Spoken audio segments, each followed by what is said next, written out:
networking. Just to cover the basic information, so at least we know what we're doing in how this is being reflected in the Azure networking. Okay, so some of the basic concepts in Azure. Okay, I'll talk about how things are being linked to each other. So in terms of Azure, you might be wondering how come Azure I have one account, in AWS I have two accounts, right? In Azure we do not go by like we do in AWS account ID, right? We go by a subscription. So for a single user like myself, I can create multiple subscriptions, and each of these subscriptions itself will tie to a set of resource group. Okay.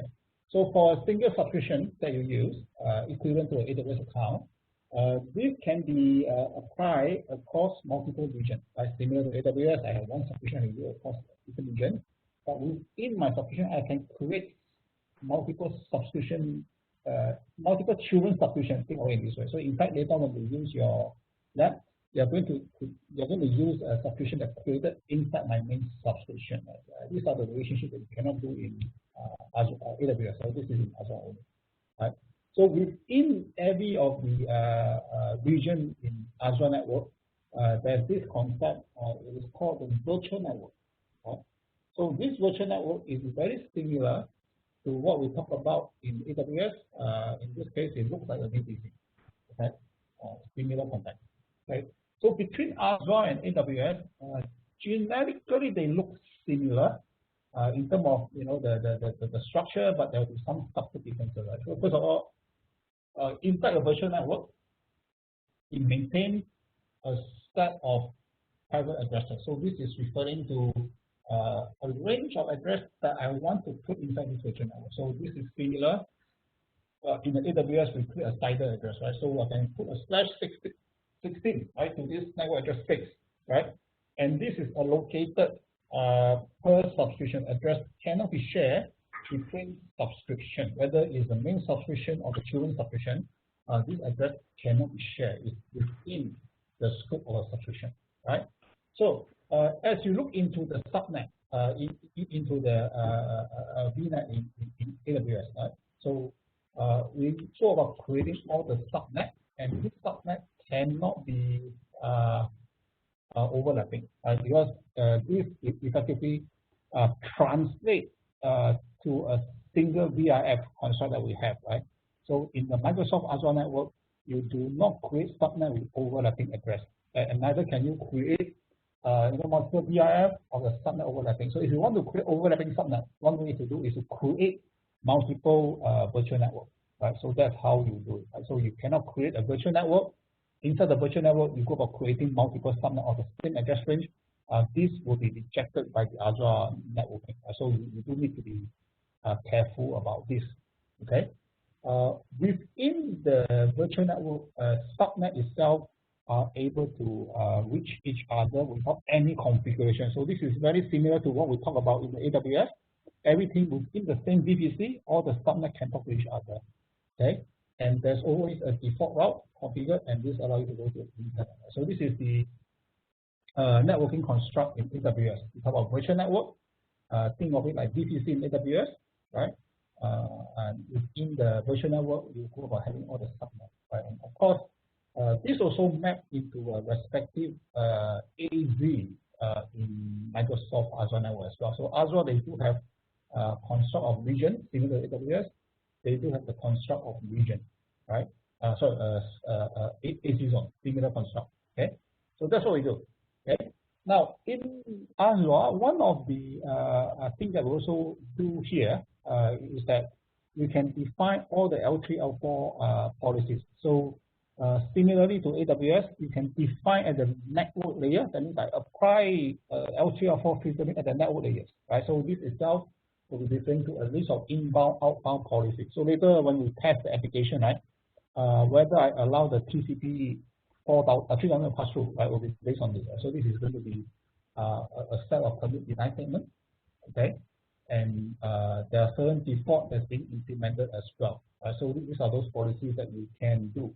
So by default, SSH RTP is enabled, depending on what VM, what type of instance you turn on. So if you turn on a Unix machine, SSH is enabled. You turn on a Windows machine, then of course 2389 is also very similar to AWS. By default, anything that go out to the internet is okay.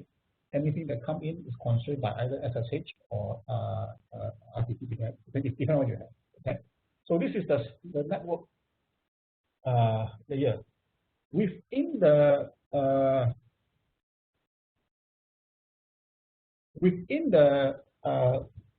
single instance that you create, right, inside Azure, right, every VNet that you create, right, I can be allocated to a set of IP address. Okay. So of course, I can say that there is no public address. It can be totally private. And for this interface, it is also associated with a set of ACL applied at the host level. So there's a host level and there's also a network level ACL, very similar to what we do. And in terms of implementing any kind of permit design statement, you do not require to install any kind of agent. And so by default, you can just use Azure natively and implement all the L3 or filtering, whether at the host level or whether at the network level. Right? So that's how this looks like. Okay, so I go to the Subnet VPN later. Okay, so in the Azure networking, there are a couple of things you can do. Right, so in order for me to connect to the outside world, right, I could be using a gateway, internet gateway to go to the outside world. I could be using a site-to-site VPN. So if I want to connect to the on-prem data center, right, so I may have to build a site-to-site VPN from Azure back to on-prem DC. Right, so there's another function.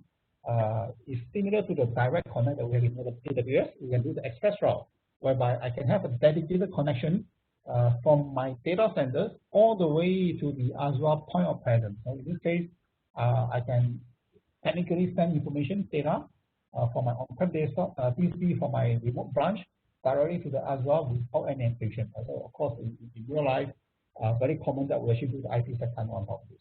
Right? So that is the basic networking construct in Azure. Right? So in terms of the body, it looks the same. In terms of structure, it looks the same. It's just different type of commands, different type of interactions that you interact with, different vocabulary being used. Okay, so in Azure, we use what we call the VNet peering. So across all the different VNet, you need to go about defining all the peering relationship and also define how subnet in VNet A and VNet B can be transferred across each other. Right? So all these do require some level of manual configuration, right? So in Azure, there's one which is unique. Right? This is called the user-defined routing, right? So I can use as an administrator, I can use UBR, right, to control the routing data to this subnet, right? And also how individual VNet can respond to each other subnet. So this is one of the unique capabilities in Azure network versus what we can do in AWS. Okay. So in terms of connection in Azure, typically there are a few ways you can do. Right? First, right, I can do a VPN network. Right? So this is a point to a site deployment. Right? From the users, I can connect a VPN direct, or it can be a site to site. I can have an entire remote branch, right?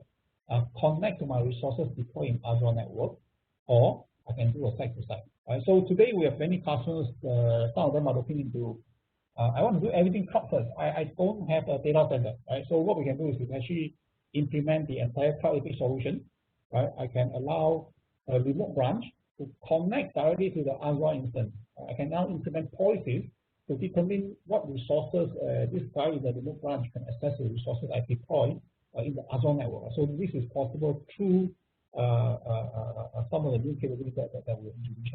We'll talk about it in the end. Okay, so in terms of Azure network, this is one of the very common implementations. This site to site, right? VPN from where you are to the Azure network. So in the lab session later, we are going to do a site to site VPN, and this is between AWS and Azure, right? So all this can be fully automated, right? So VPN gateway is typically for you to interconnect to site over untrusted network. So this can be between public cloud, it can be from the public cloud to the on-prem, or it can be across region within the Azure network. So if you do not trust the Azure transit network, then of course you can use this as one of the options. Okay. So another function that is added, another function is provided by Azure, right, natively, is the express route capability, right, whereby I can now go about use a point of presence. In this case, this is a partner edge. Right? So as a customer, I will have a dedicated NIC to the point of presence, and this point of presence will have a direct connection to a Microsoft edge, and from there I can have the direct access to the Microsoft service. So it's as good as having the Microsoft Office, everything right in my campus backbone, giving very high performance. So of course, this also comes with higher cost in terms of implementation and operation cost as well. Right? So these are the different options that you commonly encounter. Right? So similar to the AWS, what I show you next is all the references. So when we talk about a tenant in ACI, what it maps to, right? So in the AWS, just now we define a tenant.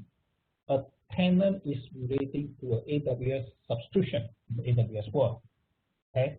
But when you go to the Microsoft Azure, a tenant we define in ACI respond to a resource group, right? So anything I give to you, right? In this lab, for example, I give you a test, right? I'm actually assigning you to a resource group. And in this resource group, I can give you administrator right. I can do whatever you want, no problem. Okay. However, your administration right is only contained within the resource group, right? So this really maps very nicely to the ACI tenant policy. So within the resource group, we can go about creating all the virtual network, security policies, virtual machine, whatever not, right? So we can actually use this as a construct to do stuff, right? So again, this is just a very simple illustration of what is about Microsoft Azure. Okay, so let me quickly go to the lab. What we will do. Okay, so this lab I hope is the easiest one because it do have a dependency on the first one. Okay.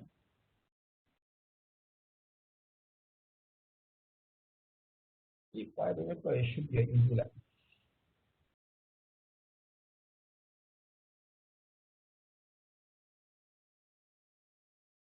Okay, so after we cover all these basic concepts, let's go into how we implement Azure APIC. All right. So this is our lab exercise. So what we have done so far is that we have this instance being deployed already. We have MSO implemented, and MSO has already ingested all the policies from Cloud APIC AWS.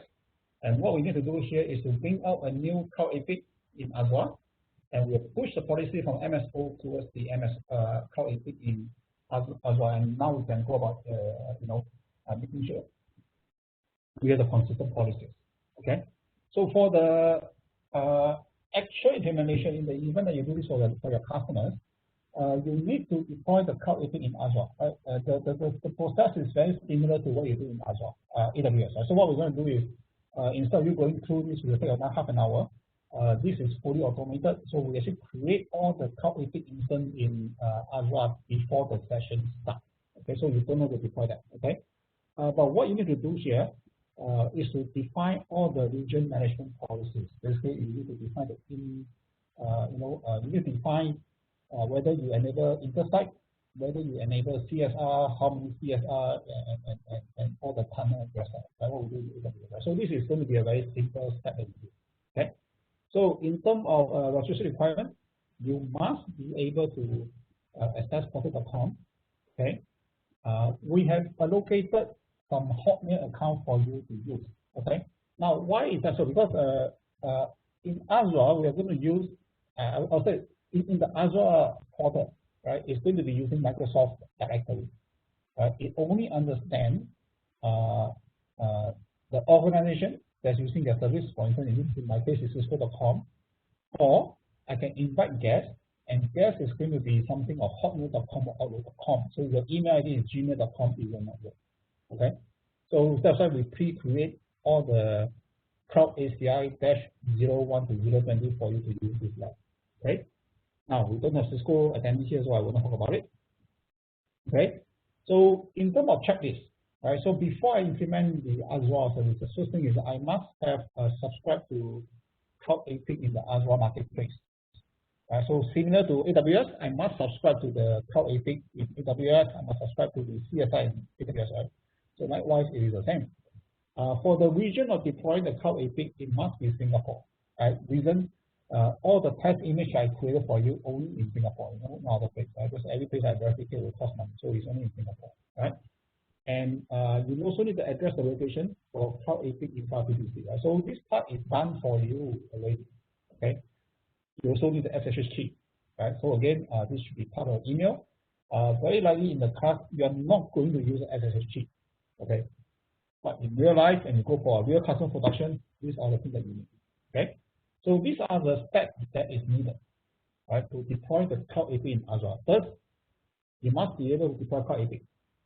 Right, so you go to marketplace, you deploy, and you ask for SSH key. I'll talk about how to do it. After the Cloud APIC is deployed, you must assign Cloud APIC as a contributor role to your subscription. Right, so it's very similar to the Cloud APIC we do in AWS just now, right? So when you first add a tenant, what I need to do, I need to provide the AWS account, I need to provide the AWS key, I need to provide the AWS secret. Right, so this key and secret combination give the administrator access to the AWS tenant, right? So that was the reason why we do all that in AWS. So the same way in Microsoft Azure Network, I need to give APIC some way of having administrator role. So in Microsoft Azure, this role is called the contributor role, which is the administrator role. Okay, so they are the same thing, but they use different names, unfortunately, right?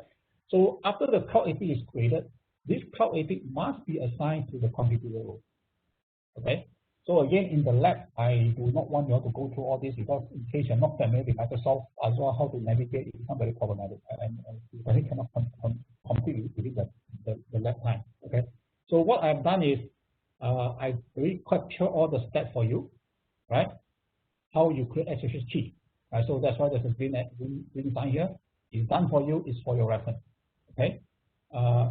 Likewise, once you create the key in Microsoft, okay, the thing that you can retrieve is a public key. This is for anybody else that wants to talk to you. I will use the public key. Your private key must be saved. If you don't save, it is gone. Right, so every time you create a key, you must save the private key somewhere safe. Right? Again, similar to AWS. Okay. So you must create your key, save it somewhere. So in the lab, you don't do. If you're curious, I mean, you have extra cycle, you can try to do it, no problem, right? But it's not necessary. Okay. So the key create, you will have a name, and you need to store the key so that you can use for other people, right? So that's the key. Now, as I mentioned earlier, Microsoft organize stuff in terms of resource group, right? So when I configure APIC, right, I'm going to require a resource group, right? So this is where you need to create a resource group for the Cloud APIC, right, to deploy. Right? Again, this step is done for you. You're going to do, right? So you can create a resource group, you can call it anything you want, right? And in the resource group, I tie this down to Southeast Asia 1A. I define what the region that's required. Okay. So all this step is done for you. Okay.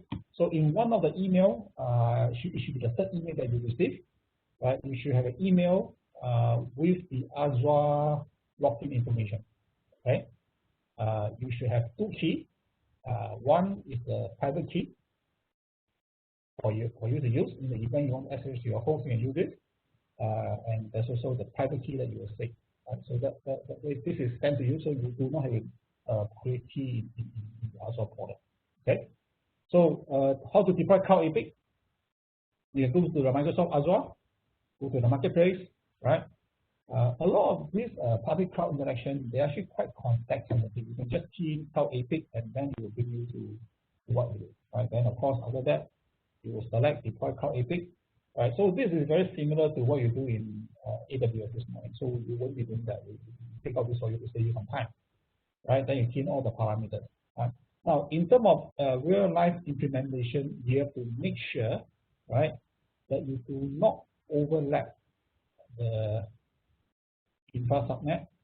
This is important. In the event you overlap, then you may have instances problem when CSI is created. So these are those things that you want to avoid and make sure that your infra subnet is not the same. Okay. So for this is fully automated. You don't have to do anything. Right. So this is more for your reference. Right. So again, Azure will take some time to deploy.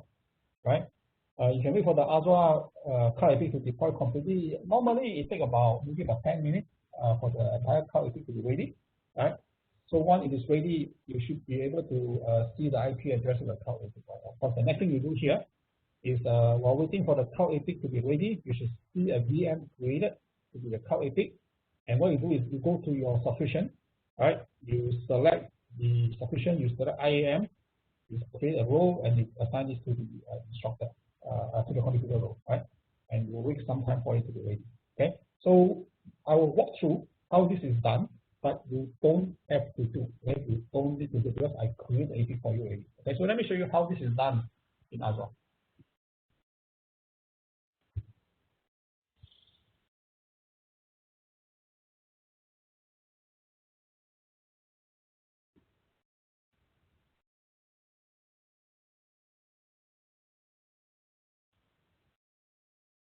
Okay, so I'm back to the Azure.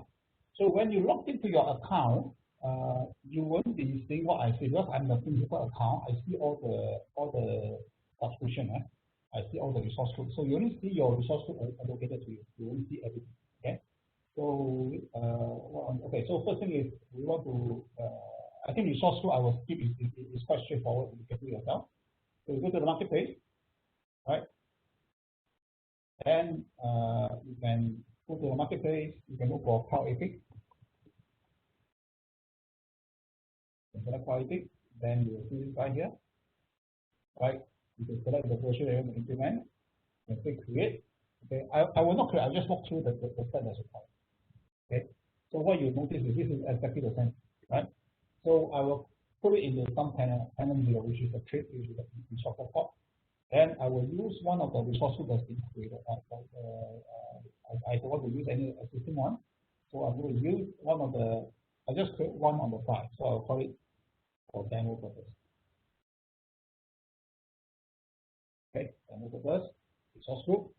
And I will call it APIC, whatever you want to call it. Then password-wise, same thing, you need to have capital case, you need to have the numeric number, you need to have one of the special character, right? Whatever. Of course, for your lab environment, I did not do this manually. I use a script. It is crazy to do this manually. I'll use the automation script for it. Okay. So you must be wondering why I send you the key. Okay. So you notice when you create the Azure, this part will ask you for the SSH public key, right, of this instance. Right. So when I SSH to the Cloud APIC, I will use the key. Right, and then what I will do is, what I do is in the normal case, let me just quickly pull out one key.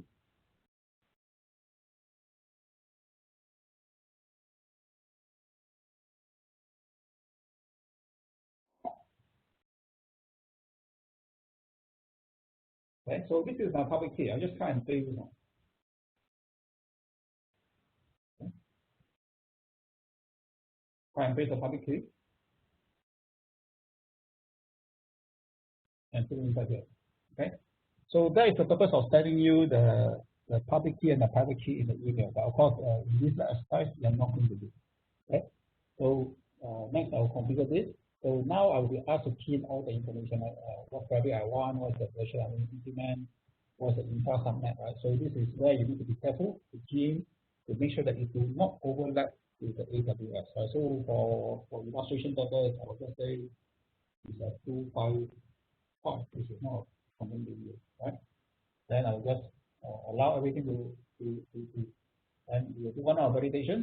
And the next thing I will do here is I will just implement the deployment, right? So there's a small error, let's take a look. Right?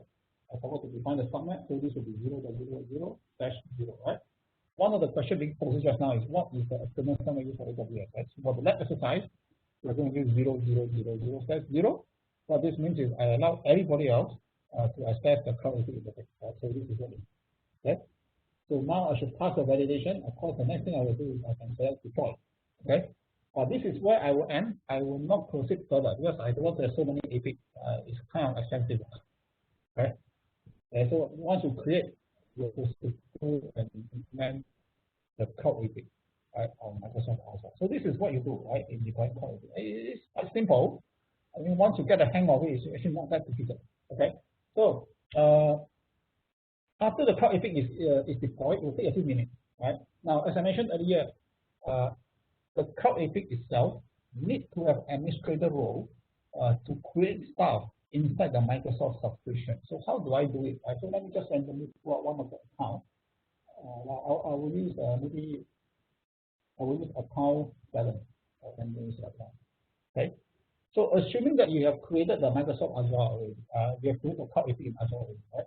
You will go to your tenant, right? The one that you are doing, okay? You will select IAM, right? You will select add role assignment, right? Why are we doing this? Because I need the Cloud APIC to have administrator right to provision all the network policies, to provision all the VNet, right? So it needs to have certain privilege to get things done. And this is how you do it, right? You select a role, and I call it a contributor, right? Assign access to virtual machine, right? Because Cloud APIC is a virtual machine.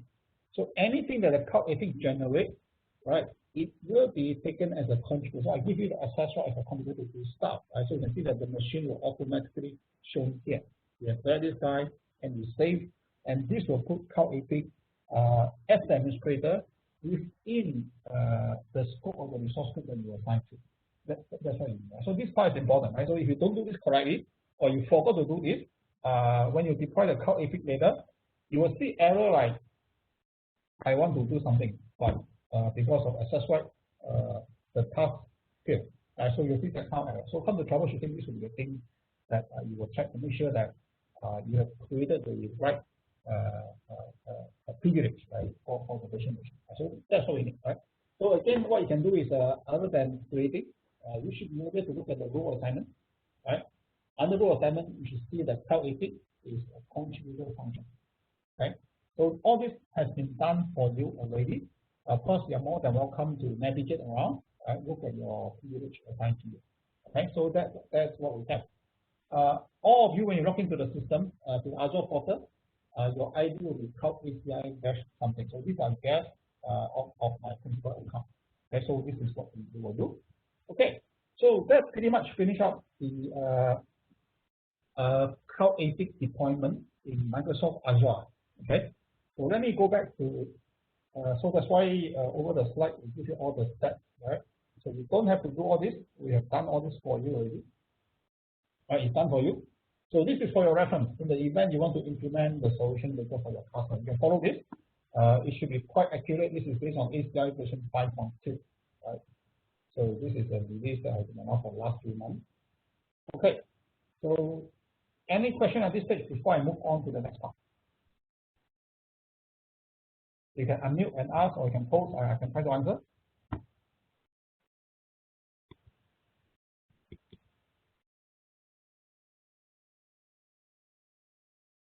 Yeah, guys, if you face secure this help us protect your account information when you try and log in, right?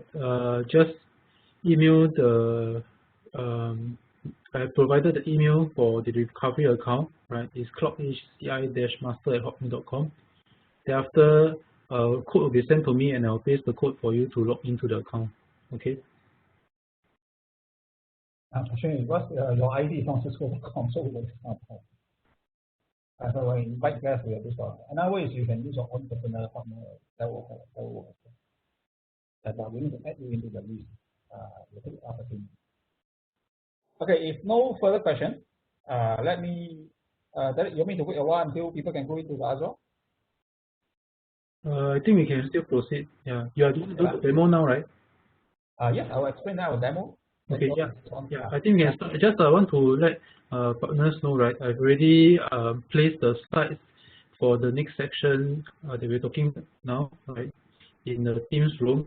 So it was uploaded around 3:42 p.m. So please go there to download the slides for your reference, as well as the lab guide that we're doing later. Okay, yeah, back to you, Quentin. Okay, let's move on. So we're near the last stretch of the lab already, not much left. This is the last lab. Okay, so what we're going to do is we're going to deploy the Cloud APIC in Azure, which is done for you. So the next part is going to define the region management policies, right? So this is similar to what we do in AWS. Okay, do I turn on the site? What kind of routing do I use? how many CSI deploy. Right? So these are the things that we look at. Right?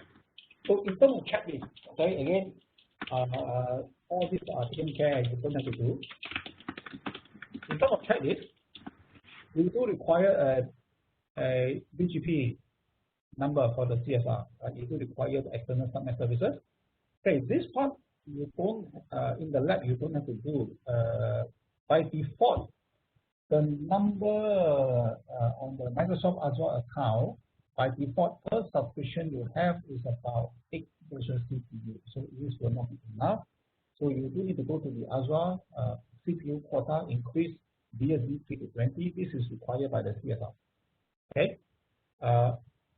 You need to have the OSPF area.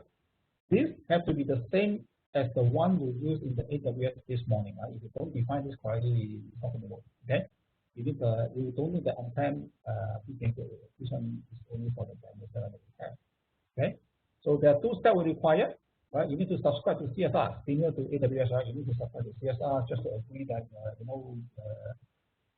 you're due to the license finding and so forth. Right?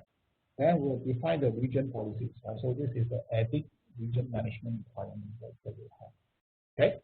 So again, what you see here is for your reference. You don't have to do. We do for you already. Right? So you install CSR. You accept the license. Okay. Now the thing that I want to highlight here is on the CSR. Other than getting subscribing, you need to turn on the programmability interface. So you need to select this one. Want to deploy program, you select and get it started. Then you need to enable this on your account, on your subscription. Otherwise, later on when you want to do all the inter-site connectivity, APIC is not able to talk to the CSR. So you do need to turn on all these programmability interaction from provided by the CSR. So this is one of the steps that must be done. Otherwise, you won't be able to talk to the CSR. Okay. So for the lab, you don't have to do. This is for your information, right? So refer to this when you implement a new solution for your customer. Okay. So very similar to what we do in AWS. When you first log into the Microsoft Azure, okay, it will ask you, all right, to get started, right? Then you will go through exactly the same thing, right? Similar, right? There's only one tiny little bit of thing that's slightly different. Okay. So let me borrow APIC 20 as the illustration. Well, let me see what APIC I have. I will not turn on or I borrowed 13 now. Anybody on port 13? No, 13 Kingdom very left. Okay, I will borrow 13 on.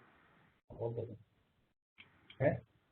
So what I will use is okay, so you can actually get your Azure IP address, API IP address when you log into the system, right?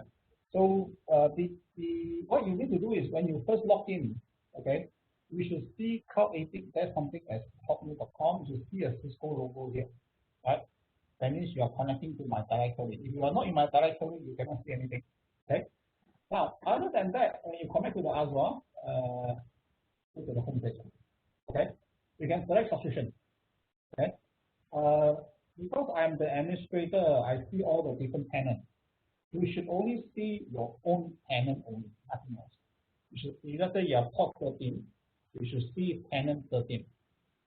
You have port 10, you should see tenant 10. You should not see more than one, more than. Okay, so you should see one of them only, right? So you can select this.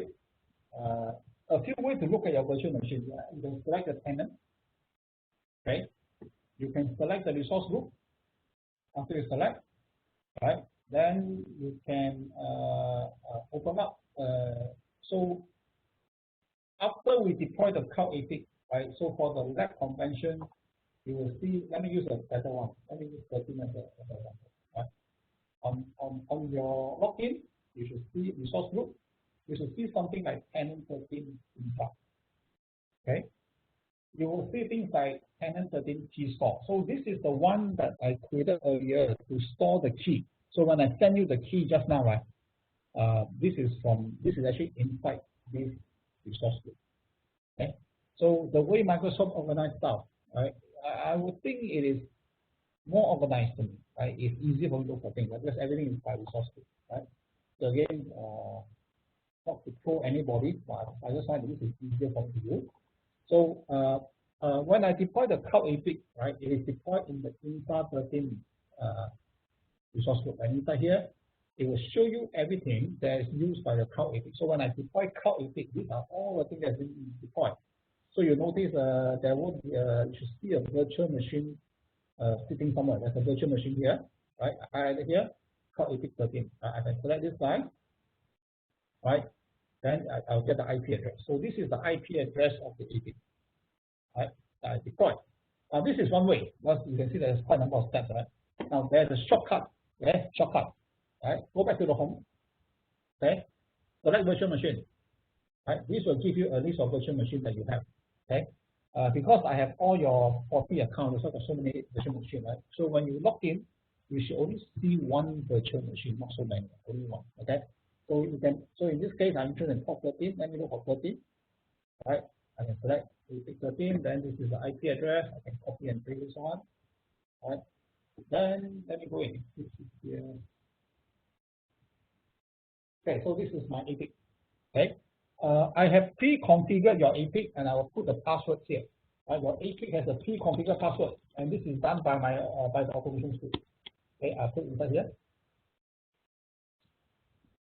APIC password 12345. Exclamation SPO 12345. So this is for this session. The next session I will use a different password. Okay, so I post the password on the team space. Please look at it. It's 12345 capital C exclamation S CO 12345. Okay. So you need this password. Okay. So this is my APIC. Where too many screens and so lost. Okay. So wrong. This is the wrong APIC. Well, let me go back to the APIC. I can't remember which screen I have. Let me this one again. Okay. This is my APIC. This is port 13. I'll just borrow this illustration. Okay, so you should be able to connect. Right now, in the event you still cannot go to the Microsoft Azure, it's okay. I will give you the IP address of your Cloud APIC, right? So you can also go in as well. Okay, so anyone needs the IP address, I can give you now. Just tell me your port number. I can try and paste the IP address.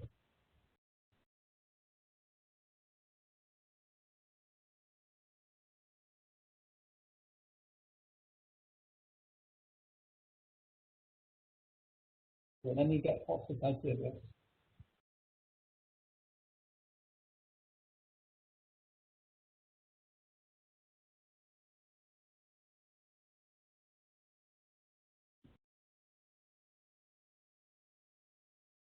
Okay, we will try to fix the Microsoft problem, and at the same time, I'll give you the port IP address.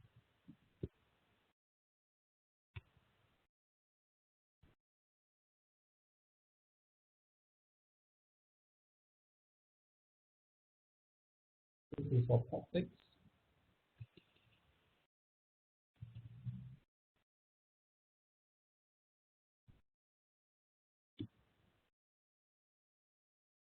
Okay.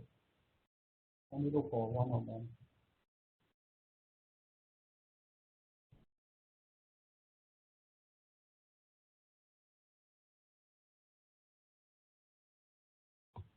So this turn off, maybe I turn off.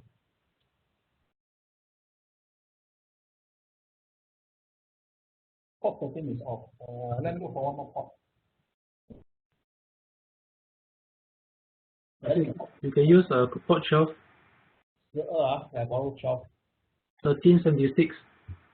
This one. I copy this one. Okay, in case you cannot go to the Azure, it's not the end of the world. Okay, just tell me what port I give you the IP address. That's another way to do it. Okay, so in fact, you won't be needing to go to the Azure.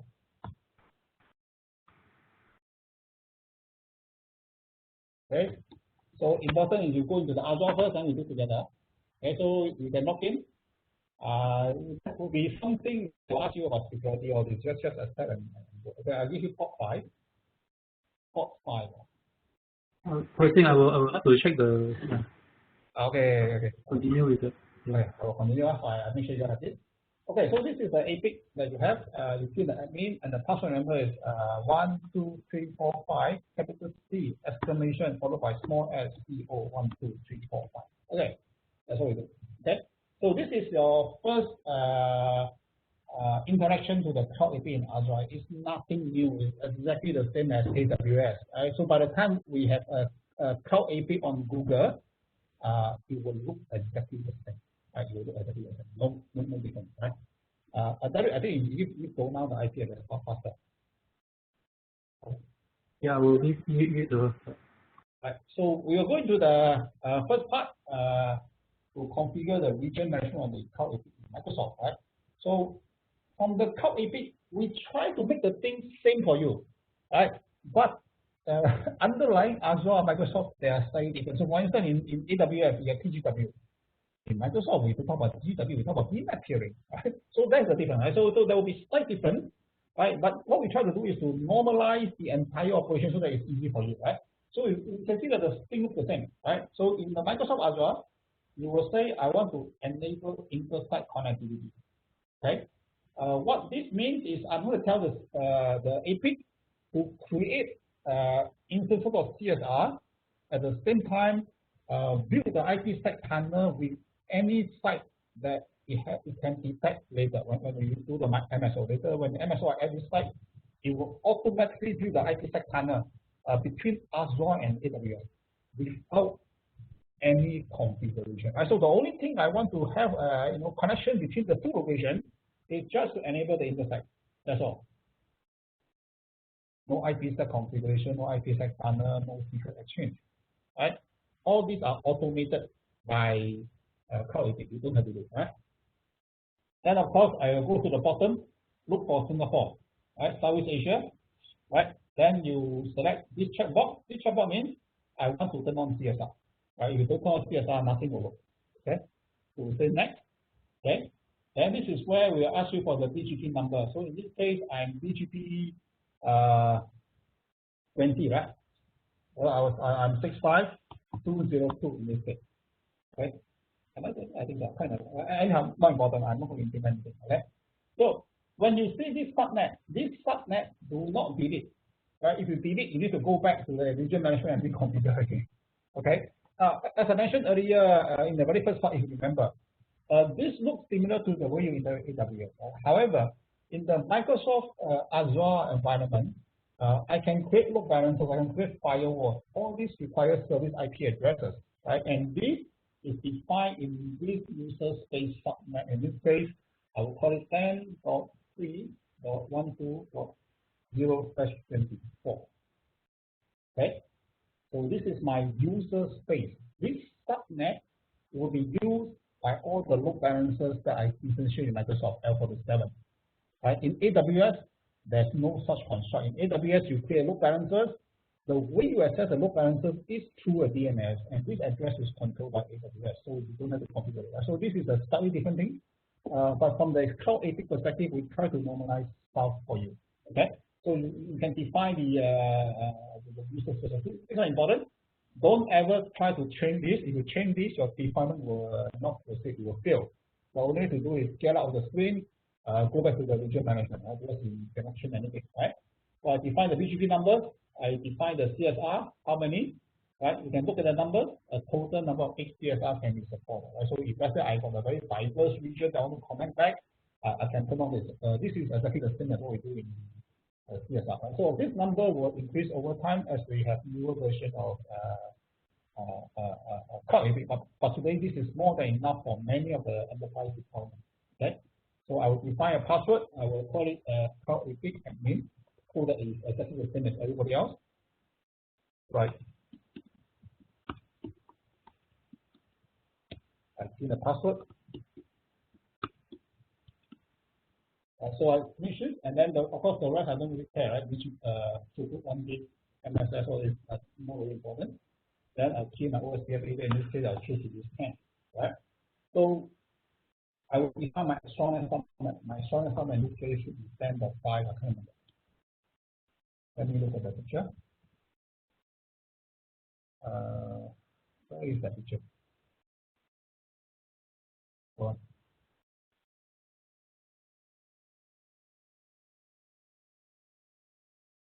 So I post this picture on how we allocate IP address. So this one always come in handy.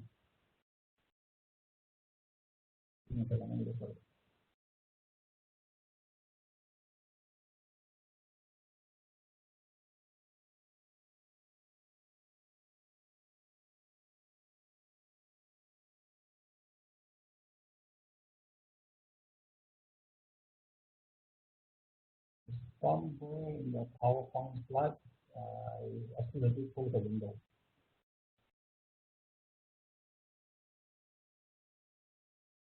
Oh, again, I close the file accidentally.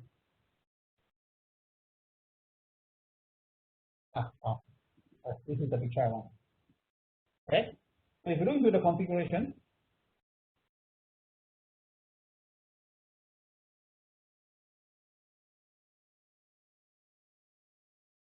okay, so I'm now in here as well, right? So what is my external subnet is 10.5 x multiplied by 8, right? So my x is 12, so 12 multiplied by 896 or 0/21. Okay, so this is my external subnet. Okay, so again, I want to recap, just to repeat again, what is this for? Later on, when you have time, you can access to the CSR router. You will see all the IPsec tunnel created. All the IPsec tunnel created is going to use this EXT external insider address. Right, that's created here. And then of course we'll say save. And there's one small little thing. Make sure that you must select this deploy cloud resources based on this naming rules. Okay, just accept whatever it is. Right, then you save and continue. Right, so this will go about creating the Cloud APIC. Right, so this is pretty much all I need to do about Cloud APIC in Azure. Okay, the rest I will hand over to multi-site orchestrator. Okay, so if you give me another Google Cloud, I will do the same thing. I deploy the Cloud APIC in Google Cloud. I define all the basic infrastructure policies. Okay, and I will use MSO to deploy everything. It's just that simple, right? So what we're going to do next is to use MSO to push the policies, right, onto this particular APIC. So let me just copy the IP address.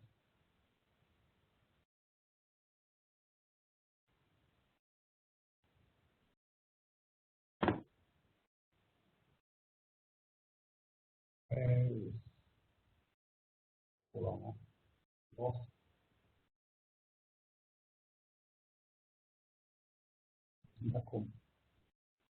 Okay. So sometimes you have too many screens. Sometimes it will be productive. Sometimes you will end up doing high entry.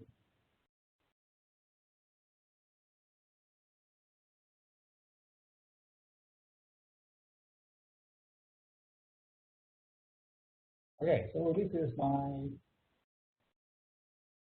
MSO.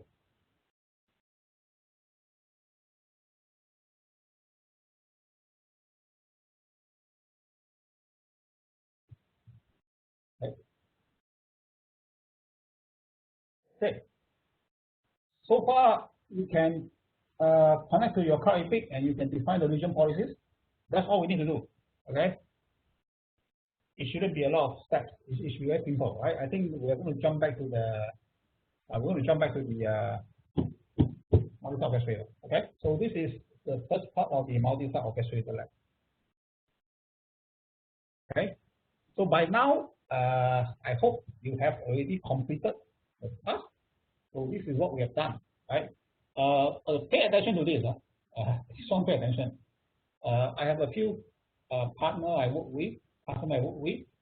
After they deploy, they come and tell us there is problem, right? Escalation, so on, right? Because of this, the entire APIC deployment failed, right? When we define the CSR field, right? This is the reason, right? Region CPU quota is not enough. Okay.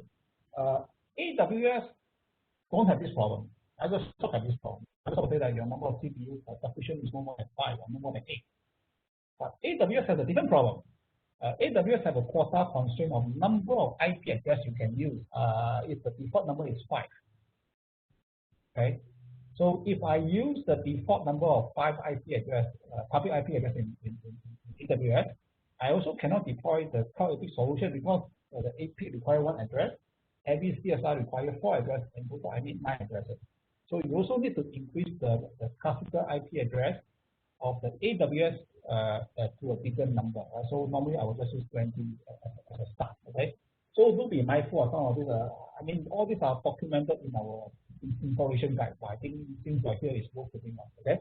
So what we have done so far, we have actually implemented the region. The important is to make sure the intersite is enabled. Right. If you don't enable intersite, we will not do the IPsec tunnel. Right. OSPF will not be formed. Then you must turn on the CSR router, otherwise CSR router will not be installed for you, right? So CSR router is automatically deployed. You don't have to deploy like exactly the same as AWS, right? You define all the node address and so forth. For the lab exercise, you just got to make sure that you don't overlap with AWS. That's all, right? But in real life, please, if you don't, if you have tellers, you actually allow them to overlap. It's very hard to troubleshoot. It can be very hard to troubleshoot, right? Unless you have touched it almost every day, of course, it's easy to troubleshoot. Okay. And you key in all the connectivity parameters and so forth, right? So one of the things that people always overlook, right, is that you did not enable it. Right? Because in Microsoft Azure, it do have certain constraints on how you name the resources, right? So in AWS, we don't care. AWS just do whatever name you want. In Azure, there is a constraint. So you must accept what Azure proposes to you and just implement it. Okay. If you did not select this, you can still proceed, no problem. Okay. But therefore, you'll notice that whatever you do, it don't get reflected on Azure. Nothing happens. Right? Because Cloud APIC says that you did not want me, you did not tell me what conversion to do. I said, well, I don't know what to do. I'm not implementing it. Right? So this one, pay attention. Okay. Make sure you select this option. It must be selected. Okay. Okay. So next is the easy part. We are going to add a Azure site to the master orchestrator, right? Then I'm going to extend whatever policies that I implemented just now in AWS. I'm going to push it to the Azure. Right? That's how easy it is, right? When I show this to the customers, most of them were very impressed. How come we can do things so fast? And the reason is happening behind because of Cloud APIC and MSO working in a very synchronous manner, right? So as usual, again for the lab, you don't have to worry about this. It's time for you. For real implementation, you need to know all these things, right? Make sure you have all this, otherwise you cannot proceed. Okay. We are going to add the Azure to MSO, right? It's just a very simple step. Just add a new site. We are going to add the site to MSO tenant. Okay, we are going to enable multi-site connectivity. So these are the three options. Now you might be wondering why I need to add the site 2 times. Right? Same thing in AWS. Right? Nobody asks why you want to add 2 sites. Okay. Now when we talk about adding the site to MSO, right? This we're talking about infrastructure layer of things. I'm just saying that there is a site in Microsoft. There's a site in AWS. Right? As a result, we do the BGP, we do the IPsec tunnel. Okay, but I don't know what tenant we are going to use. So I can say that I can have multiple sites, but tenant A can be using site 1 and site 2. Tenant B can be using site 3 and site 4. Right? So this is where the part about adding site to MSO comes in. Right? So I need to associate this tenant is going to use which site. Okay. So that is what it means. Okay. Now this site that we refer to, right, is referring to a Cloud APIC. Let me erase it. This is one of the common things that sometimes people can.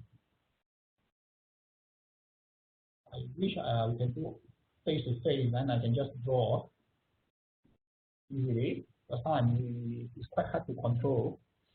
Okay, let me try. Okay. So in terms of relationship, right? This site is referring to an APIC.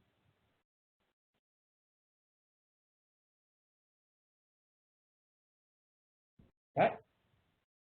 This site is referring to one specific APIC in AWS, in Azure. But for one APIC, I can have multiple tenants, right? So I can have multiple tenants. Right, so these are all the different tenants that I may have. Every tenant that I have, if this is AWS, this is mapping to one AWS subscription, right? AWS, right? Subscription. Okay. Likewise, if you go to Microsoft, also the idea of tenant exactly the same. But in the Microsoft, my subscription is not is again what we call a resource group.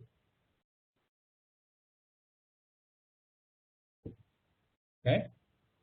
So I have a site. A site can have multiple tenants. All right. So this is just to explain, right, the relation between the site and the tenant. The next thing I will do here is to say that which site will be used by which tenant. Right? So I can say that okay, this site, another site, I have two tenants. They belong to the same. Another site, I have all these that belong to the same site. Right? That's all it's going, right? And the third thing we do is we enable the multi-site connectivity. Oh, this is very complicated. This is going to talk about BGP. This is going to talk about BGP eVPN, right? But in multi-site orchestrator, it's just one single checkbox to say that yes, turn on multi-site capability, and we will now automate all the BGP configuration.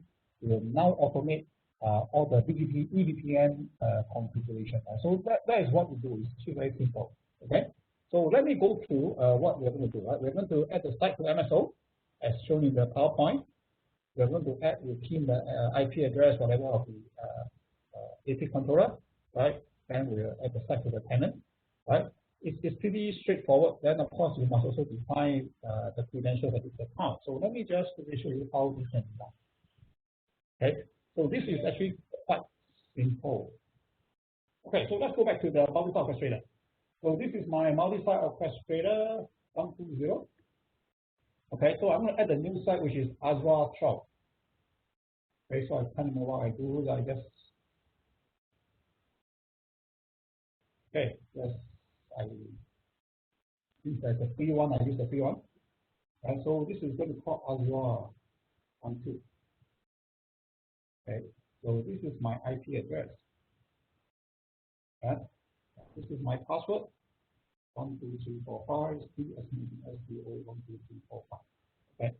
Then I will specify my site. In this case, I'm 220. Okay. Right. Then I can save. Right. So by doing so, I have now implemented. I've added the site. So of course, I can also say import tenant. I don't have anything that's fine. I don't have anything is fine. So this is finished. Right. So I'm now adding a site to the end. So the next thing I want to do is I want the tenant that I built here to use this AWS shell. So I can come into the application management, select tenant, right? Then I can select this guy, right? So you notice that this new Azure site added in here is here. I can select this guy, right? You notice that once you select a ping, that means that you have missed something. You have not tell him, what is the tenant credential to use. So you select this guy, right? You will see the share speaker. There's only one field that is available to you. You save. Now this tenant is active. You can use it. Right? So this is important. Right? You said, okay, I'm going to implement this here. I'm going to save the policies. Okay. So that pretty much have added, this Azure into this tenant that I show you for the demo purposes. Right? So the next thing I want to do here is to extend all my application database, whatever MongoDB, right, onto this tenant, right?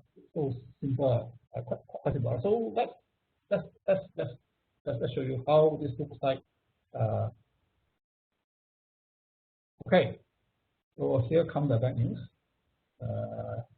You want to define everything again in Azure, right? You don't want to do that, right? So we're going to automate it. So this is a good thing. Right?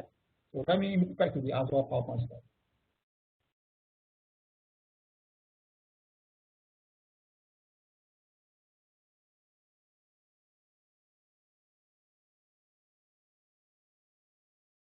This is where we were just now. Okay.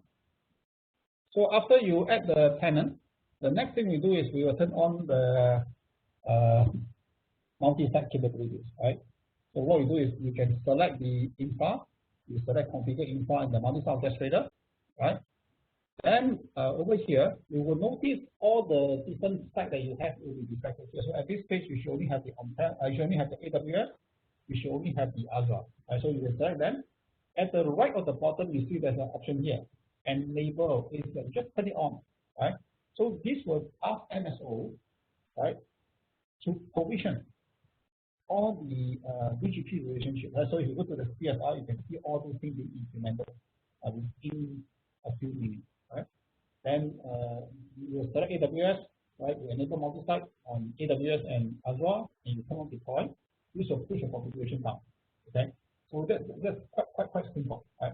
So after a while, you can check the stack connectivity. So you might be wondering earlier, my BGP is always down. So now you will see that this BGP policy is up, right? And likewise, if you check onto the AWS, you will see the exact same thing. So this will bring up all the IPsec tunnels, you bring up all the OSPF. Actually, OSPF, all this will reform what this happen.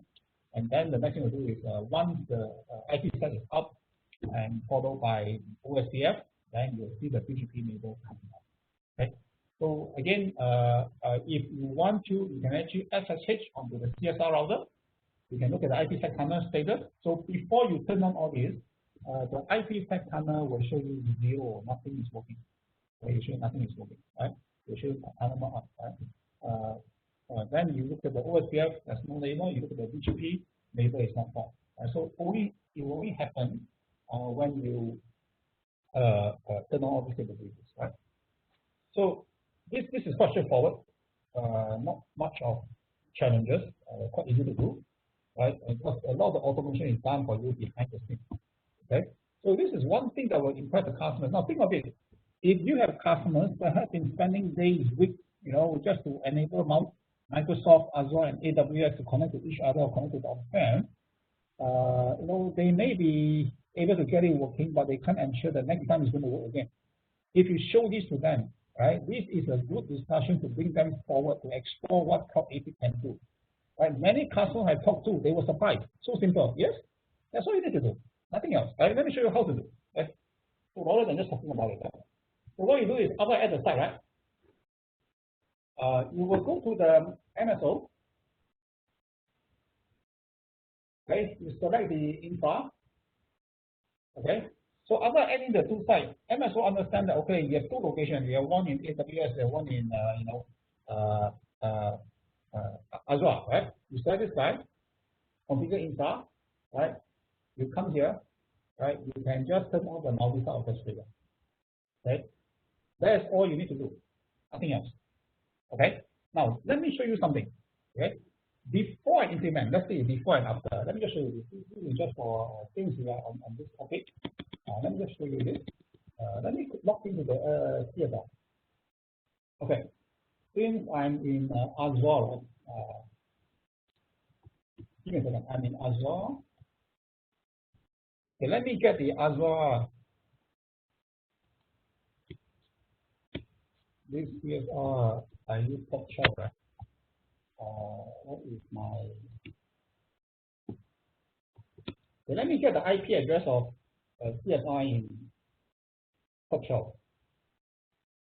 Okay, so you see that this is the IP address of my CSR.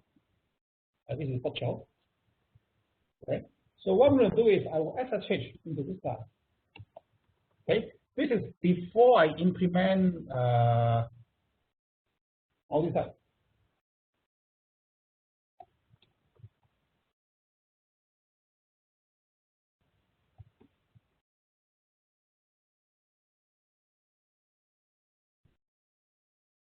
Okay, so I'm logging into the CSR. This CSI is the CSR deploy.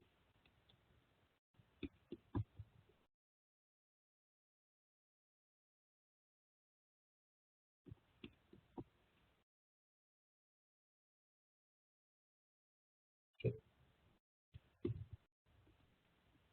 I thought it was typo.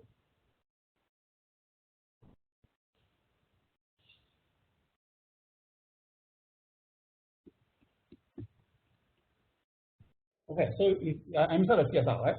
So this is the address 20.198.189.226. So how do you know about this IP address? So what you can do is if you go to the Microsoft, if you go to the Azure instance, let me minimize it now. So if I go to the Cloud APIC, so this is a pop child I borrowed just now. Okay, pause again. Let me.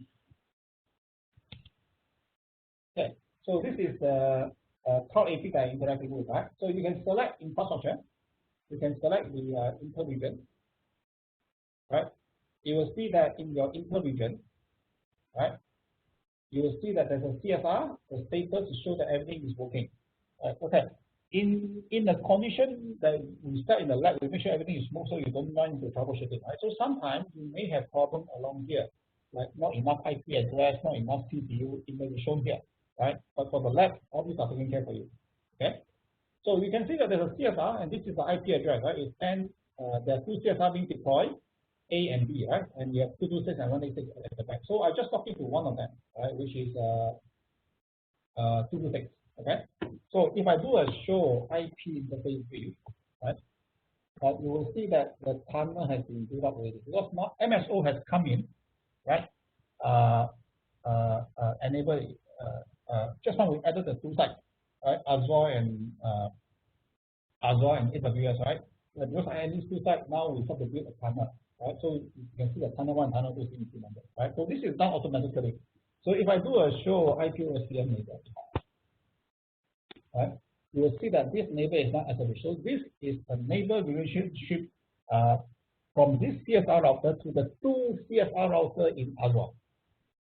Okay, you can see that all these are automated. I don't even come into this. Okay, now I have not turned on the multi-site MSO. So at this stage, what happened to my BGP configuration? Should there be anything shown? Right, so let me show you. That this is why I come here. So if I do a show one section BGP, right, you will see that my BGP configuration is very empty. There's nothing much, right? You just say, okay, you got a lot of BGP, but there's nothing. I don't know about your neighbors. Nothing happening. Okay. So what I'm going to do next is to do the magic, right? Turn on, and then I say deploy. Okay. So at this stage, MSO will tell the Cloud APIC, hey, enable multi-site, right? It translates to enable BGP EVPN, right? It translates to configure BGP configuration across all the CSR routers I have in Microsoft, I have in Azure, okay? So that is one part. Now, a few things also behind the scene is that this also configure the VNet peering in the Azure. They also configure the TGW peering in the AWS, right? So this is all happening by just one simple click, and this can translate to a few days of CLI you configure on Azure or AWS. So that is the part that I find it extremely important to share with the customers. Because sometimes, you know, as an engineer, just one click, what is that? But this simple click is a few days and a few weeks of effort, right? Especially if you don't know about AWS, you don't know about Azure, then you're in for trouble. Right, but what we're showing you here is a much easier way. So I don't want to walk away, you know, from this customer opportunity because I don't know why. I don't have enough knowledge about AWS networking. I don't know about Azure networking. Wow, this one connect cloud, not my business. I can do it. Okay, this is wrong, right? Because when you use the Cloud APIC, right, what you learn about ACI can now be applied onto the AWS and be applied to Azure without touching, right, all the underlying construct of Azure and AWS. So it normalizes everything for you, right? That is the advantage. In fact, that's the reason why I hope after this session you can be more confident going to the customer talking about how to connect to the public cloud, right? But that also does not mean that we will exempt you from learning all these things. But the thing is, at least you have a good start. There's something that you can start rather than, you know, I'm not sure I want to do, right? But this will give me an option to go in, let's talk about it and show you how easily it can be done.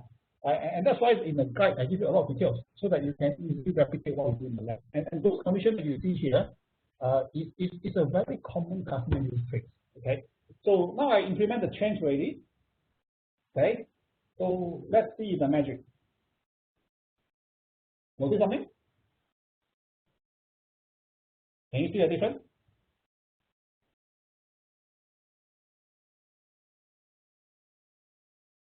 Before, let me capture this one.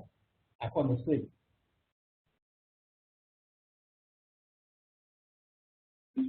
Right, so this is the before.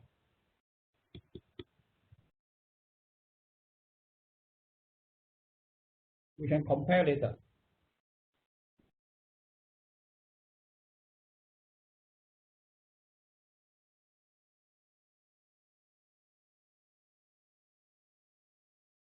Before multi-site enable on MSO.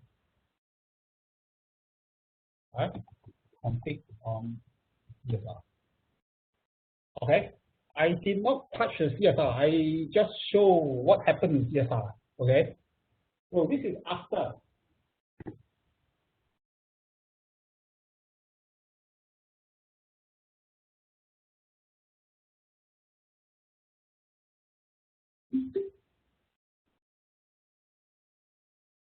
So later on, you can also go into the AWS, go into all the Microsoft. You can look at all the different configurations. Right. So this is after enabling the multi chatbot.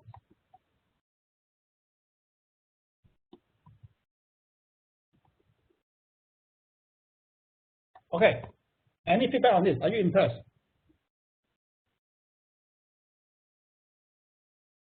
Any response?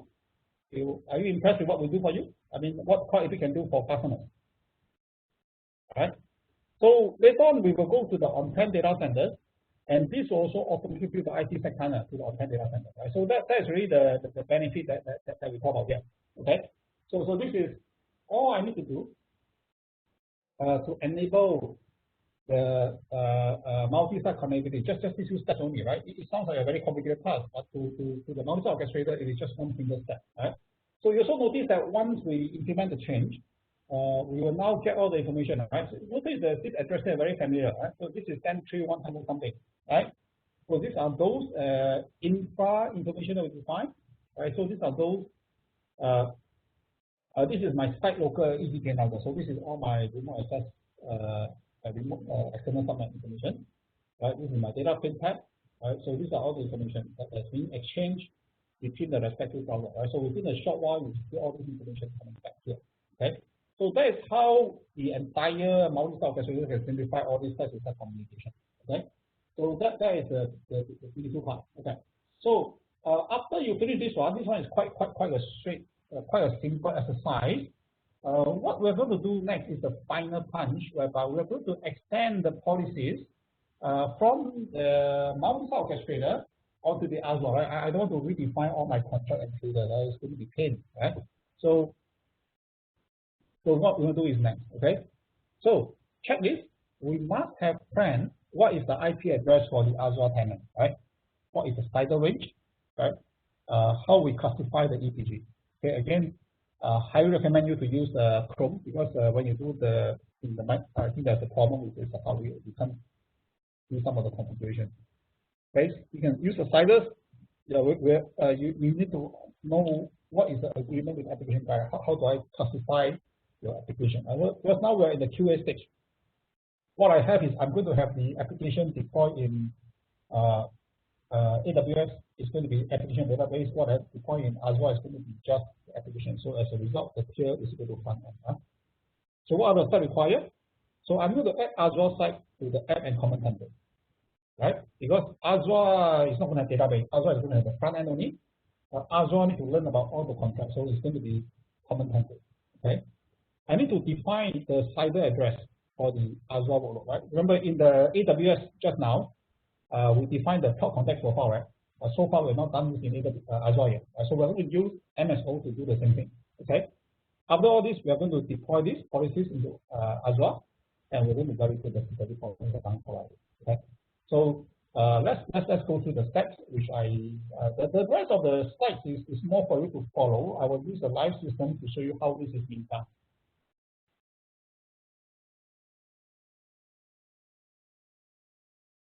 Okay, let's come back to the Azure, for the MSO.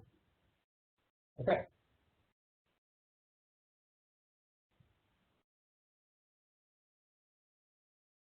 So I hope you can follow. You can do with me, synchronize if you want to, right? Or you can watch and you can do it yourself later, right? So you go to the application management. You make sure that we have the tenant added assigned to site. This number should be true, right? Schemas, we select whatever schema that was created just now, right? So we have incorporated the common app database. This was learned from AWS just now, right? The previous slide, right? So what we'll do here is I'm going to add a site. Okay, a site, and you select Azure. Okay, if you have not added the Azure in the site, you have not added the Azure into the tenant, you will not see this. And you will not see. Okay, you're going to select policies common. Okay, you're going to select policies application. Right? How about database? Yes or no? Database, no, because there will be no database in Azure. Right? Azure only have the app. Right? So that's all I need to say. Okay, so you can see that now I have a new site called Azure. I have a thing called common, right? I have an instance called the app. Okay. Now, template is just a generic policy, right? On how the app will look like, how the common will look like, right? But this has to be, there are certain things specific about Azure that's different from AWS. So for instance, the cloud context profile in Azure is different from cloud context profile in AWS. So as a result, I need to define that. Right? So cloud context profile in Azure, you can see that Azure here as common. You select the VRF, right?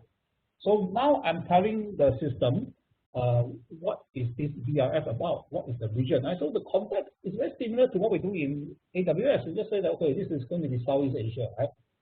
And I'm going to add a CIDR address. So this CIDR address is going to be what was it?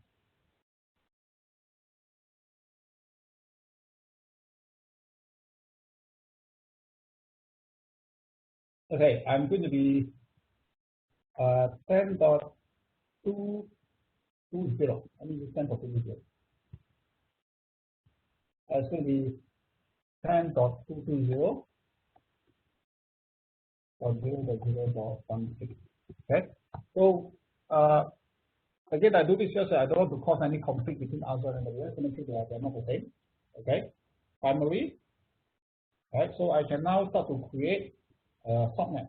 Right, so this subnet is going to call 10.220.24. Net 1. Right, I'll save it. Right, we are not going to use any private link. Next time we talk about it. Okay, we add a subnet.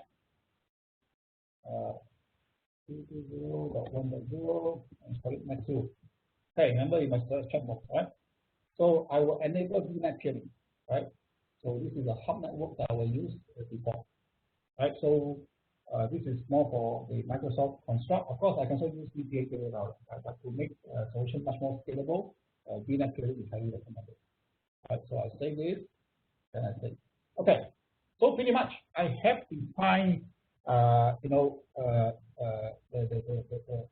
VRF specific, right, of Azure. Right? So this is the cloud context profile in ACI. Okay, you notice that I have not applied the change yet. I have not applied the change. Let's go to the ACI and see what happens. Let's go to the Cloud APIC.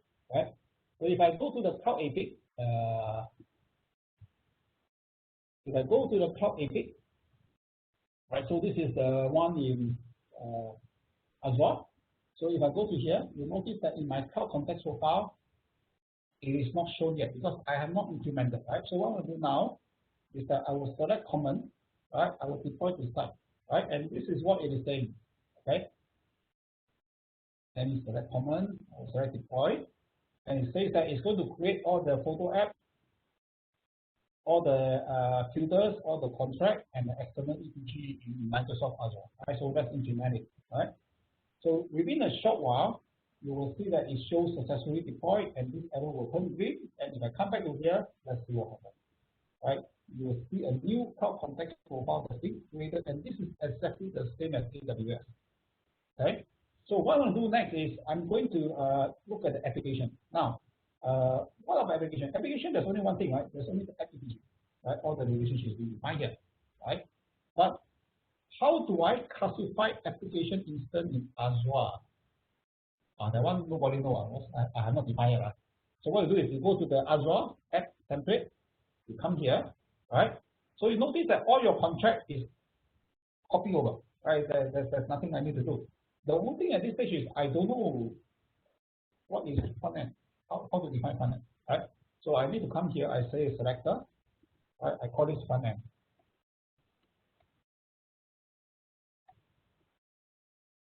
Front end, okay. Expression type, okay.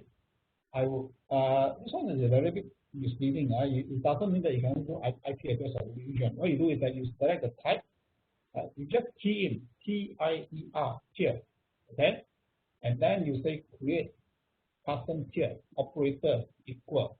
In this case, my value is front end, right? So again, this is exactly the same as how we do in AWS earlier, right? Tier equal to front end, save, okay, and we save, okay. So next I will do is I'm going to select app. I will select deploy to site and then deploy. Okay. So once this is done, right? If I go to the EPG over here, you will see all the EPG. I imagine how we spend 1 hour or so to define all the contract and EPG in AWS, right? Right. And you can see that now everything happens so easily, right? So you can see the external EPG. Let me just change the filter so any text that contains Tenant. Okay, so you can see that, okay, all my EPG, right, that need to exist in Azure is now shown here. Right, so Azure is supposed to have application external, or just all external. So that's what we have. Okay, so this pretty much finish what we need to do in Azure. Okay, essentially that's simple. Okay, so of course the next thing I do is I can create a test instance. So I have deployed this already. Next, I want to verify whether things are working. So a few things I can do. So what I'm going to do is I'm going to implement one instance first. So let me just use the terminal here. Okay. So I'm going to create another terminal. All right. So I'm going to AZ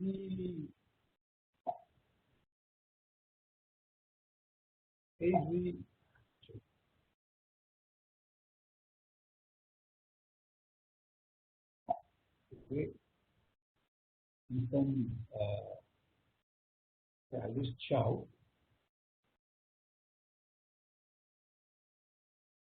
Okay. So this will create a test instance in Azure.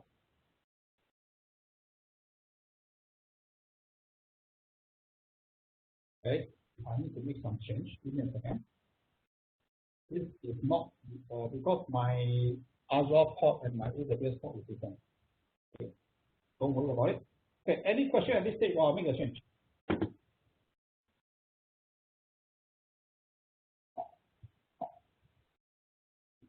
Are you following me or you're lost? I hope I don't speak too fast.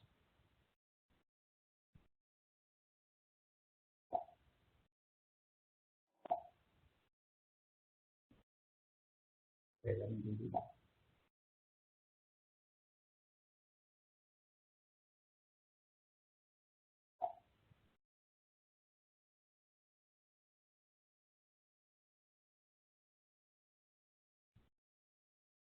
Okay, I'll deploy again, right? So you won't be this one. No, this one is my problem. Because I did not do the same phone number.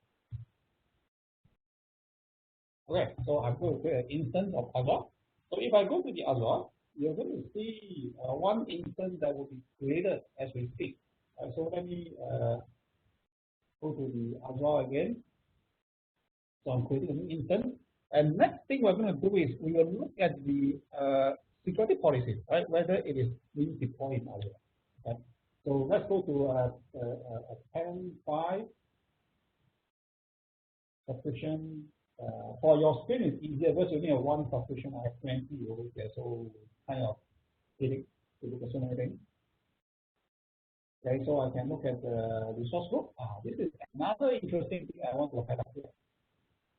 Okay, so if you recall just now, sorry, I should be looking at resource group show.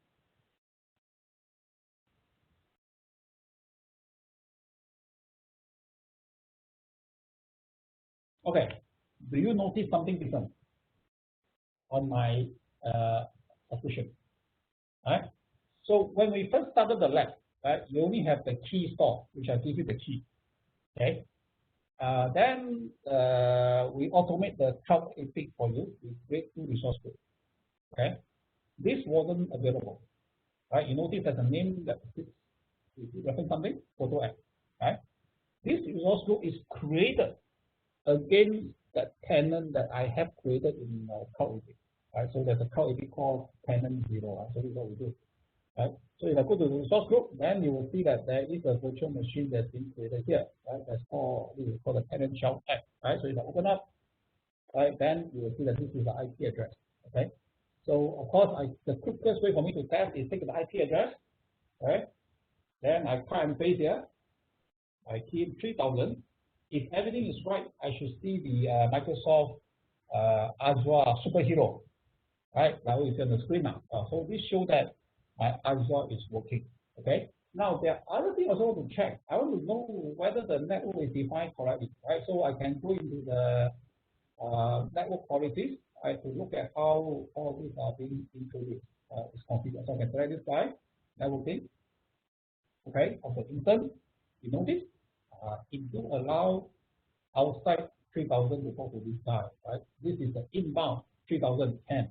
Okay. Inbound ICMP okay, inbound 22 okay, right? So these are those policies that is automated by ACI. Now there's one thing they also notice. You notice this one?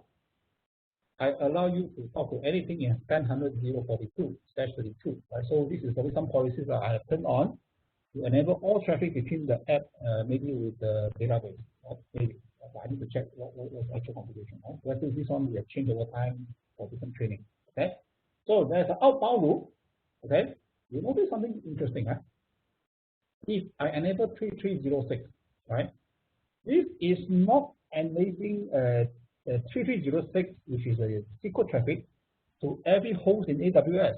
No, we say that I only allow you to talk to this one. This is the AWS database. So if I go to the AWS database, let me open now AWS database.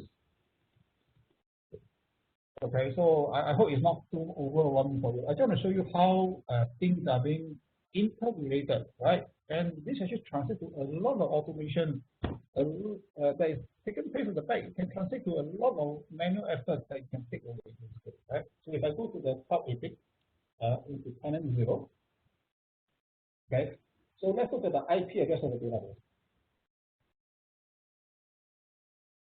Right. So if I select services, I select EC2, then I look at my database instances. So there's one database instance that's sitting there, right? Right. You see the IP address 10092 matches, right? This information here, right? This is not a daily Copperfield show. There's no magic, right?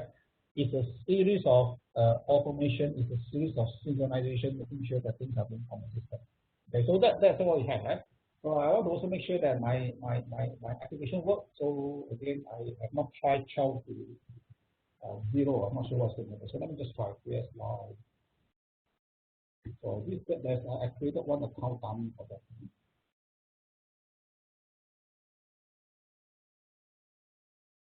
Okay, I need to check. Okay. I need to check. I think my app wasn't connected. I need to go into my app and change the IP address of the host. So anyhow, for your lab setup, it should be working. Not like what it should. Because right now my setup is 12 to 20. I need to change my application behavior. Okay. So that is pretty much what you do for the lab. Okay. So we're going to Derek, how much time we have? Another. We have around 45 minutes. Okay, before we jump to the last part. So yeah, I think we'll continue the lab. Okay, let's say we do in the another 30 minutes to finish the lab. It should be very easy. Right? It should not be because you already done almost everything already. Right now, what you need to do is just to configure the add the MSO to add the Azure to MSO, push the policies, and then we test. That's all we do. Right? Quite easy. Okay, so let me undo the. I'll switch back to the actual setup that I have. Rather than using this. Let me show you the actual working one. And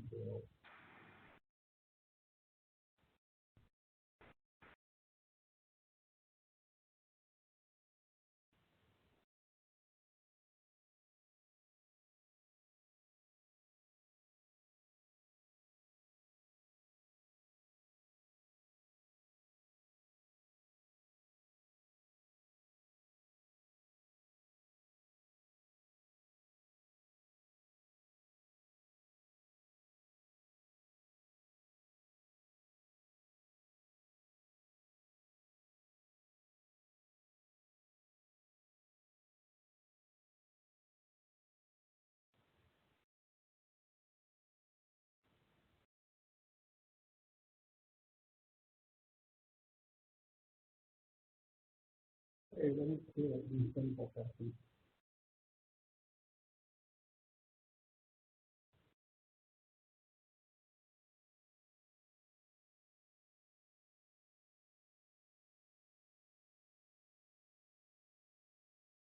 Okay, you can continue your lab. Any question, let me know, or when you're ready to create the instance to test, just ping me. We can create the instance for you to test immediately. Okay. I'm not able to create the instance before. The reason is that before the instance is created, you must have the resource group ready first, then the instance is going to be provisioned. Right? So we cannot do this in advance. We can do after you push the policy to the APIC. Right? Then from there we can deploy stuff.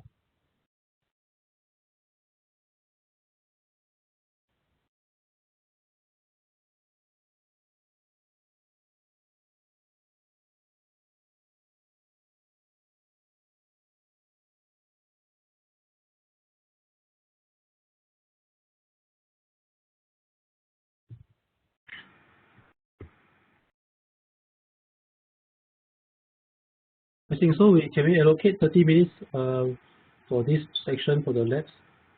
Can. This one should be quite fast. Yeah. Okay. Yeah. So okay. We'll come back around 5:45 to resume the last section for today. Right. I think you guys can try out chapter 4, the lab. Right. You can try out this section to compare the experience between Azure and AWS. Right. I think there's no dependency for the first two sections to the AWS lab, right? Because if you don't have the policy, you can't test off. Oh yeah, but at least they can try out the APIC. You can do that, just no policies. Yeah. So for those who are struggling with the AWS and sort of give up, you can just log into Azure and take a look. Next time we can write Ansible to one shot and wipe out everything and provision. That's another way in case people lost in the Azure. Okay. Yeah, I think today for some of you guys who are not so familiar with the AWS or Azure, it's more exploratory. So it's just good to take a look at how the APIC deployment looks like. It's fairly easy, as well as all the IPsec tunnel. So I've created Zen. I've created port 7 for you. You should get it up very soon. Okay.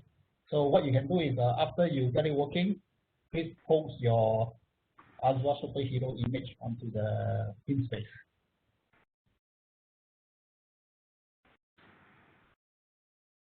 Okay, so this should be a very easy one. This should be very easy.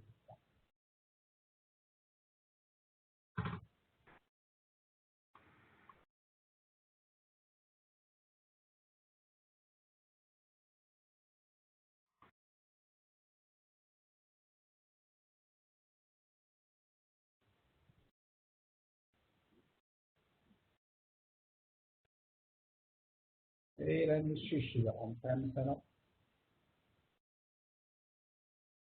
Question. How do you get the IP address? Let me share my screen. That's too excited.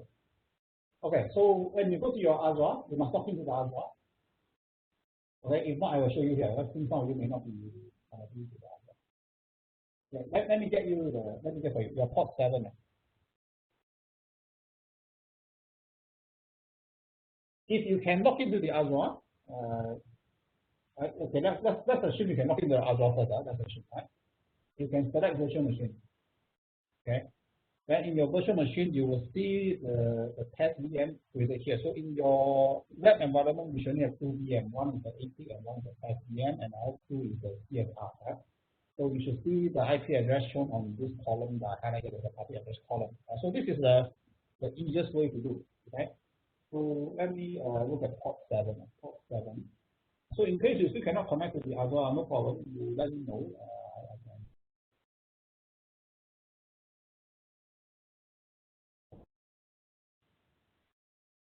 can check. We have port 7. So the port 7. The resource group. I expect the VM to be positioned.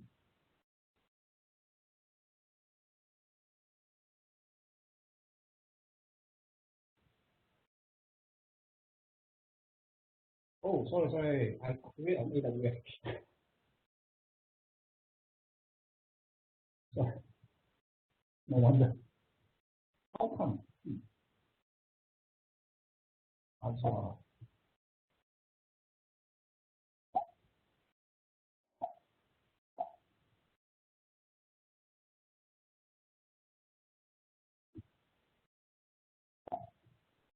Azure.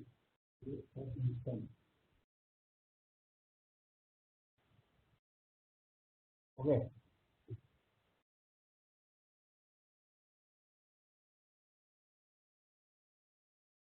Okay, so it's creating. Let me bring you back to the AWS Azure again. So you should see the VM coming up here soon.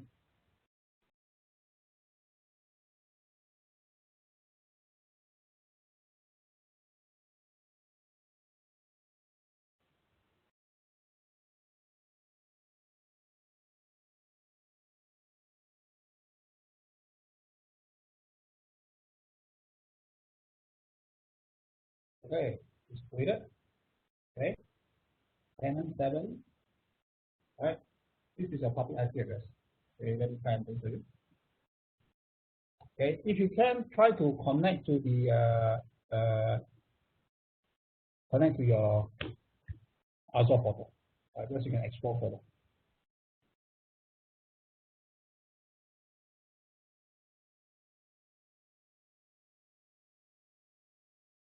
Okay, then I just send the IP address. Take a look.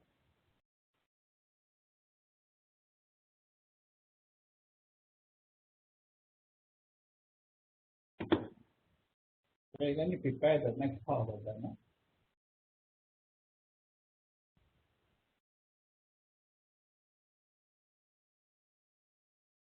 Then your question is whether your port 7, right? You can see my screen. Let me take a look. Oh, sorry, I didn't take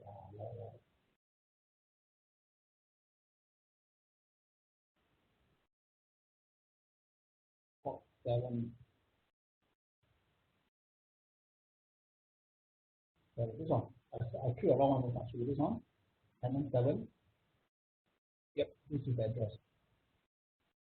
194, correct. I create the wrong one just now. I select the tenant 718 dot tenant 7.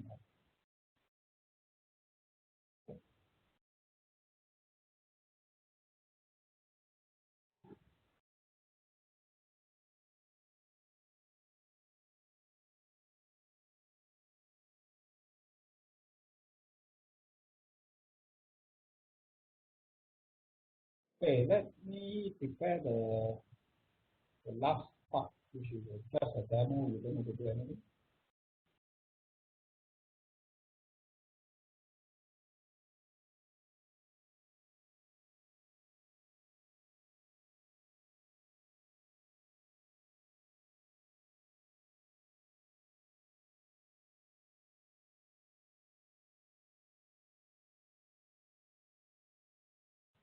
let's target to finish in about another 45 minutes or so.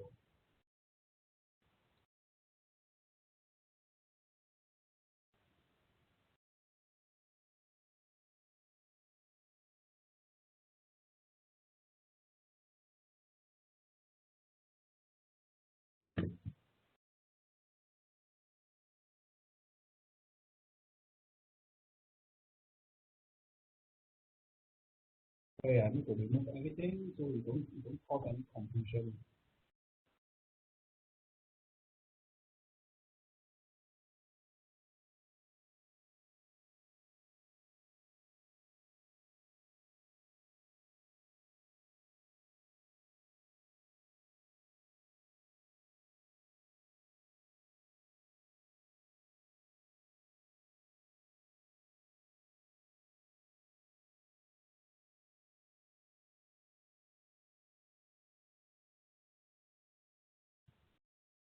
Okay, let me clear out everything.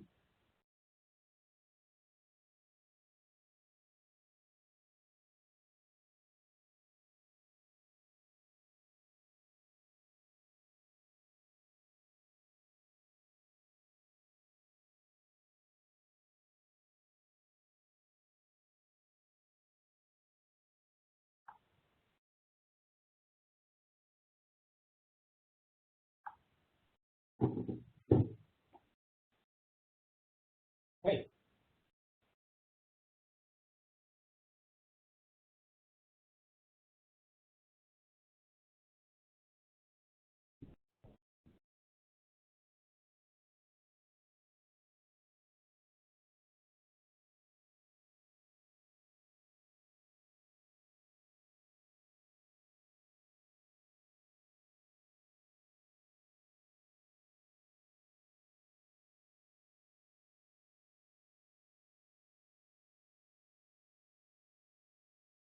hey, let's look at working version.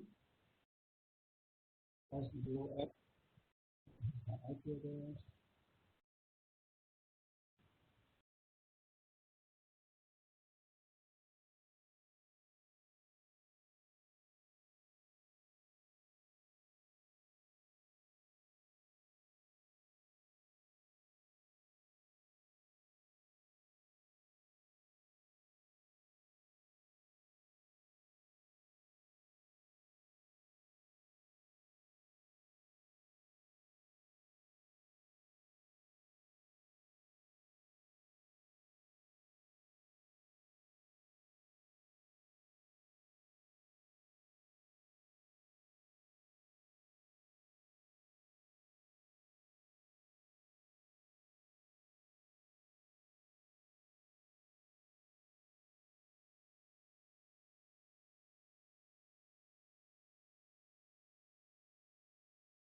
Hey, what is your IP address?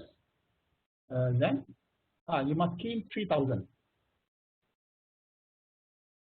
You're saying oh, 467. Okay, what is your port number? Let me take a look.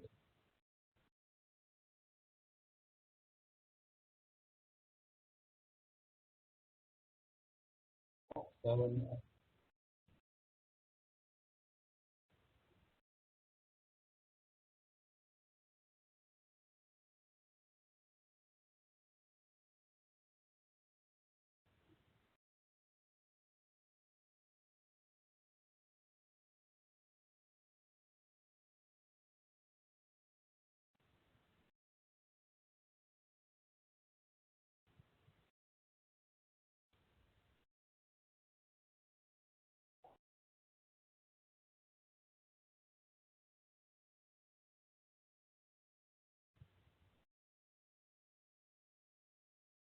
It's okay on my screen.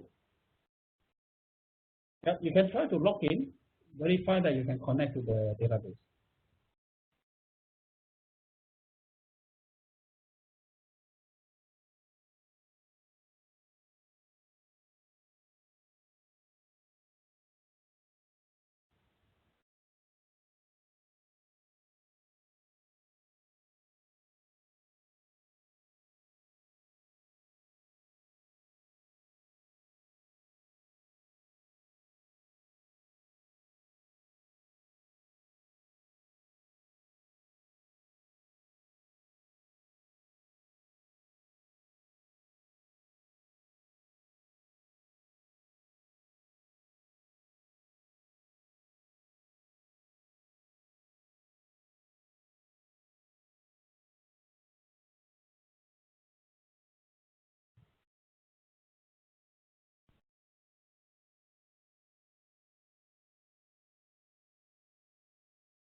Okay, then you can try to log into the database.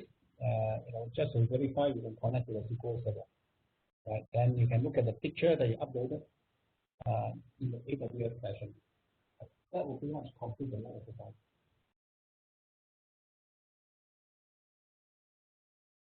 Okay, I can check.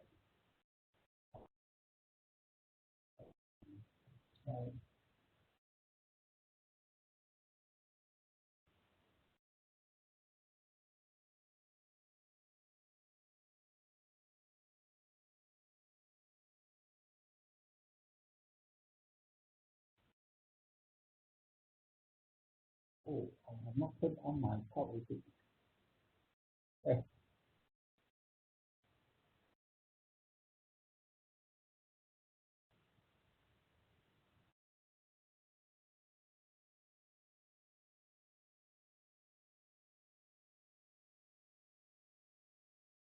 Okay, let me take a look.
Okay, we have 10 more minutes to complete the exercise. Anyone want me to create your instance? I can just do it so you can test.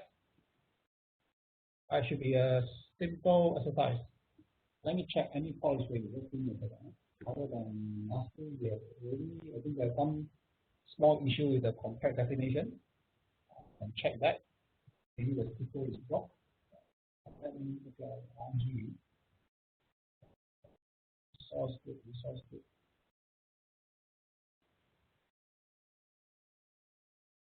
Okay, 7.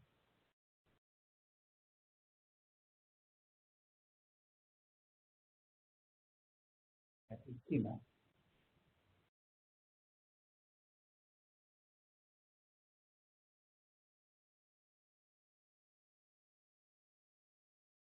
So port 18. If you want, I can create a VM for you to test. I think it's almost ready. I see your resource group created.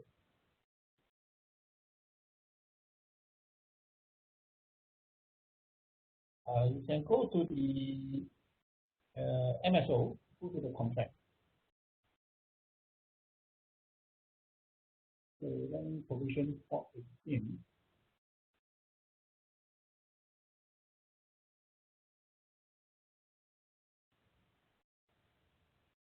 Okay, so port 18, I will create one instance.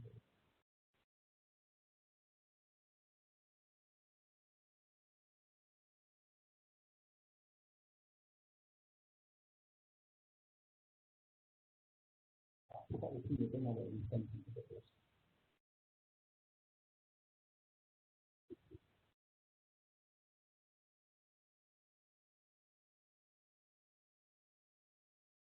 Okay, then you can share your screen. Let me see what can be done.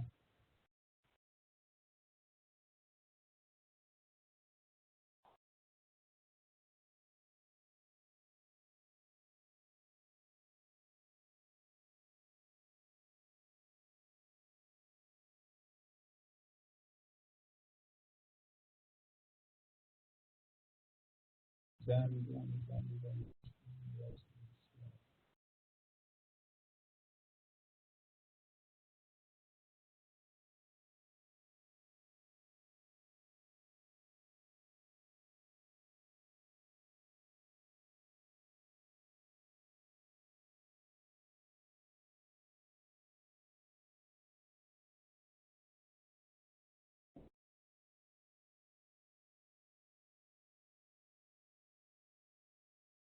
In that case, I will share my screen so you can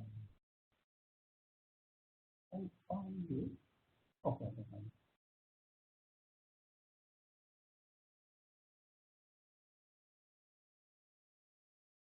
Yeah, I make you the presenter. That's right.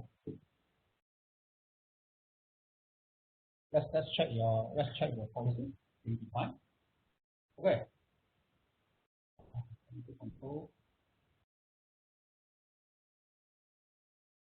Okay. So what I want to do is to make sure on the database, on the app. Let's check the app first. Front end. Remote access your provider, the consumer for people traffic. Database. We also have the provider, and consumer.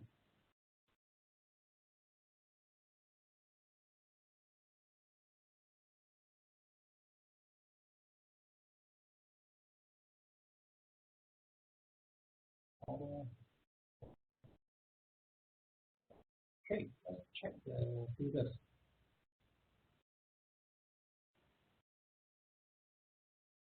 All traffic is equal. Yes.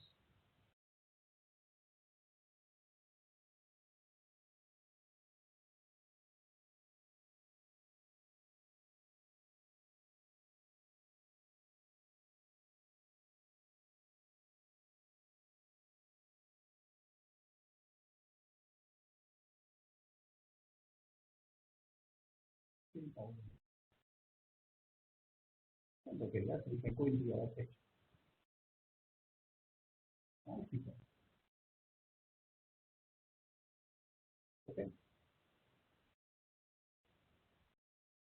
Okay.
Let me check the AWS.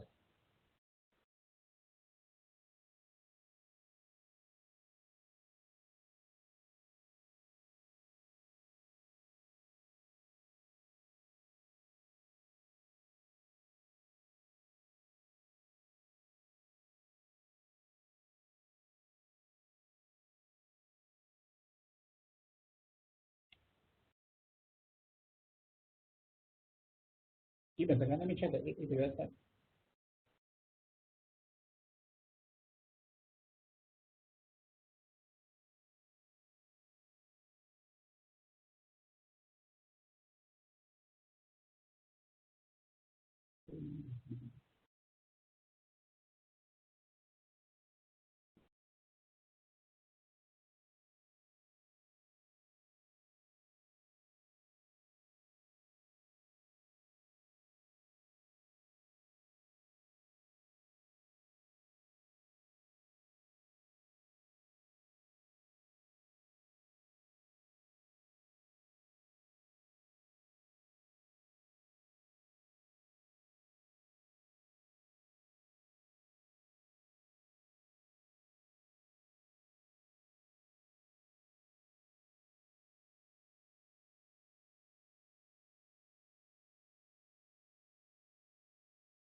Astrid, I think it is working. Let me show you the screen.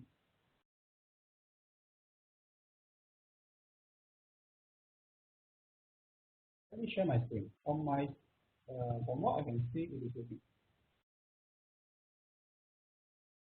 You can pass the ball back to me. Let me take over. I'll show you.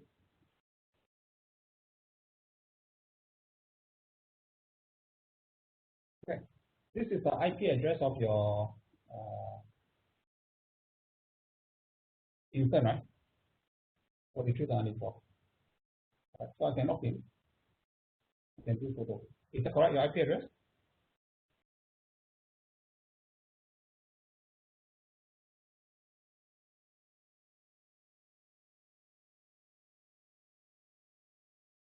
One. I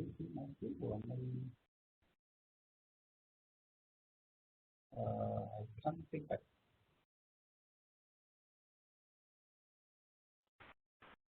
David, can you pass back? Okay, sorry. But I have no control.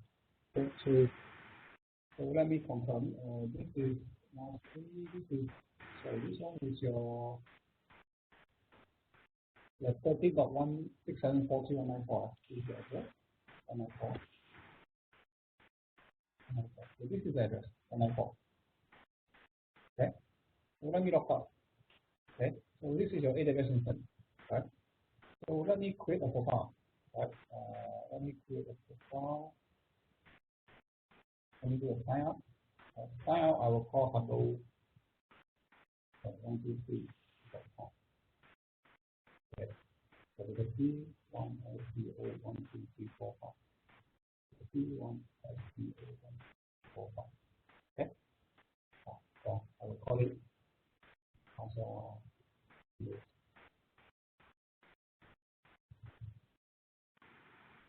Okay. Select sign up. And now I have created a profile. So let me log in again. Hello. .com. So the P1 SPO 1 2 3 4 5. You can see that this is welcome Azure Zero, right? So this is your Azure instance. So this means I connect to your database. Because I checked your configuration, it looks okay, nothing wrong. So this is welcome Azure Zero, right? So what I'm going to do is I will upload a picture. And then we will go back to Azure AWS and see what happens. I'm going to upload a picture. I will choose a file. Let's choose a file that works. Let me select car 3. Upload. Okay. Upload the car. Then I can view the picture. Right, so you can see there's a car here. Let me upload one more file. Always I keep this file, I don't know why. Always I do car 3 on here. Let me try another one. Let me try car number 2. Okay. Maybe I try all the car until I see the one. Car number 2. Okay, so upload the car picture. Then we upload. Now I have 2 cars. Right. So the significance of this is now this information, this URL, right,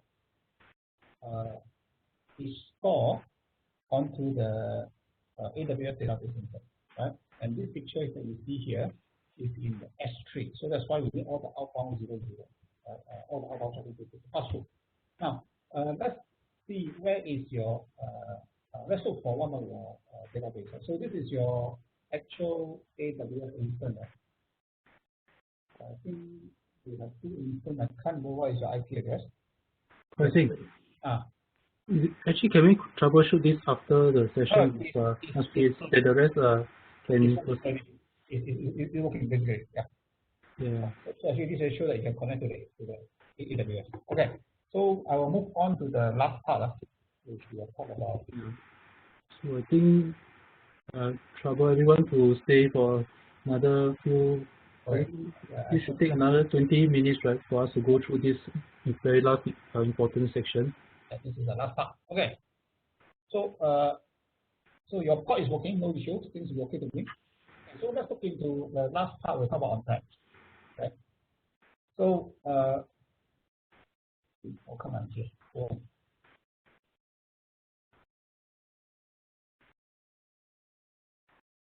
okay. So we are going to the last stage, whereby we have finished deploying stuff in AWS. So by now you should have gone to the Neon page. You should go to the Azure Superhero, and you should get back the same picture, same database, because we're all talking to the same SQL server, right? The next thing I want to do here is to move the database to the on-prem data center like this, right? So we're going to remove away this. I'm going to take away the policies on AWS or database. I will put it to on-prem data center. Okay. So this is what we're going to happen, right? Before we do that, we need to add the on-prem site as one of the new location, implement the change, right? So this is how it looks like, right? So first of all, in order for things to be working, I need the IPsec tunnel, right, from the AWS, from Azure, connect to the on-prem data center VPN. Right? So this is the IPsec tunnel, and you'll see the OSPF relation form between here and the OSPF relation form between the spine and the VPN. Okay, this OSPF relation from the spine to the VPN and VPN to the CSR is important because this will give me the full route reachability between the spine and the CSR. So this is where we do the EVPN VGN, BGP EVPN. Okay. So in terms of task, what we need to do is to add the on-prem DC as a new site, right? We need to add on-prem DC to the tenant that we'll be working with, right? I add the on-prem to the photo app. It's similar to what we do in Azure, right? It's different, right? So I'll modify the database template, right? So because this time I'm connecting something on-prem, so I need to create a bridge domain so that this will go to the vCenter. Right? I need to bind the EBG to the VM, so I'll put the VM attached, right? Connect to this side, and then of course I'll enable multi-site on the on-prem. I'll apply the VPN configuration. Right? So this is all we need to do. Okay. So let me show you how this looks like in the form. Okay, so if I go to the computer again, so this is my on-prem data center. So this is my MSO. Connect to the public. I forgot to turn on the Azure here. So what we need to do here is that we will add the on-prem data center. So you can see that there is the on-prem DC created. So this is added during the build session. We added on-prem data center into the tenant 0. So if I select tenant 0, you notice that now I have on-prem DC, I have AWS 00, I have Azure 00.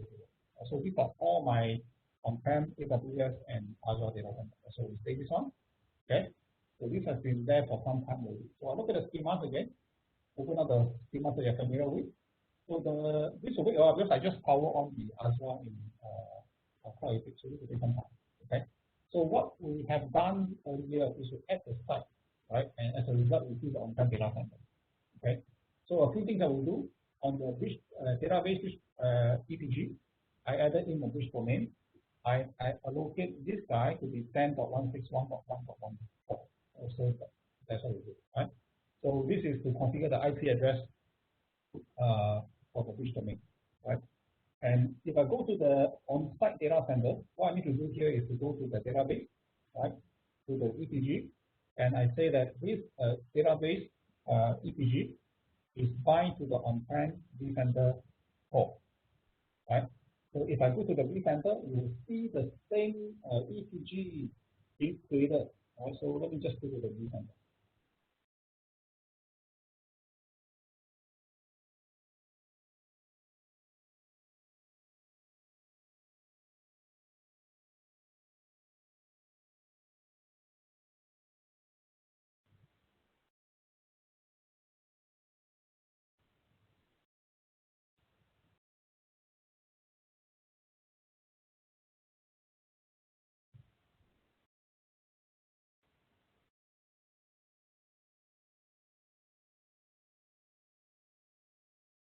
So if I go to the vCenter, you will see that there is a port group being created. In the networking, there's a port group created, and this is the photo app. You can see that this photo app. It's called the Tenant 0 photo app 00DB. Right? And of course, what I do is I will now associate this to the database on-prem. So this is where you look at the settings. Right? This machine is now associated to this database. Right? And if I look into the IP address, it's 10.61.161.10. So this is the IP address of the on-prem database. And of course, in terms of the actual configuration, what I need to do is to log in to all the instances and change the IP address to reflect to this. Right? So that is how we can finish up the deployment of on-prem data center. So let me just bring back to the PowerPoint thing. Okay. So I just walk through the step that's required. Actually quite simple. So once you get used to adding the Azure in, we're just adding the on-prem data center. So no difference. So the interaction of adding the Azure, adding the on-prem, exactly the same as adding the new site, key IP address, key the credential. Then of course we also say that this new on-prem data center, I will be using the common and database TCG. So this is where we say that, okay, from now on, I want to remove the database on AWS. I only want the database to point to the on-prem data center. Right? So some of the things that we change subtly, right, is to add the bridge domain because I need to associate to a VM. Then we implement the change, and here we'll tell you that these are the new policies that will be pushed down to the on-prem ACI. So of course, you want to go to the ACI, look at all these policies in implemented. So you can see that one shot, I can push my policies onto the on-prem data centers, onto the AWS together. Right? So the next thing I will need to do, right, is to enable the multi-site on the on-prem data center. So let's see how we do it. Right? So let's go back to the multi-site orchestrator again. So on the MSO, if you go to the, if I select the infrastructure, if there is a site, right, I can configure the infra, right. So what we do here is we select the on-prem, we enable the ASEAN multi-site. That's it. Okay. Now the next thing is going to be I'm going to connect the AWS, the Azure onto the on-prem DC. How do I configure the IPsec tunnel, right, on the on-prem? So what you can do here is that just now we select deploy, right? There's another option behind here. It's called the download IP and device config. So I can select this guy, and this will allow me to download all the IPsec configuration I need on my on-prem data center CSR device, ISR device towards all the public cloud CSR. So I'll just say download and save it, right? So this will save on my local machine, and just open up and show you what it is. Okay. So this is these are downloaded from multi-site orchestrator. These configs are auto-generated by these are pushed out by MSO. Right? So let me just open up one of the files just to explain what it is. The rest looks exactly the same. Right? So this is the configuration that is passed down, right, to match your IPsec tunnel configuration on the CSR in AWS, the CSR in Azure. Also, that's why you see there are 4 files that's been downloaded. But again, it depends on how many sites do I have. Because every site has 2 CSR routers, so that's why there are 2 configurations. Okay. So you can see that I just need to cut and paste all this onto my CSR router. Okay.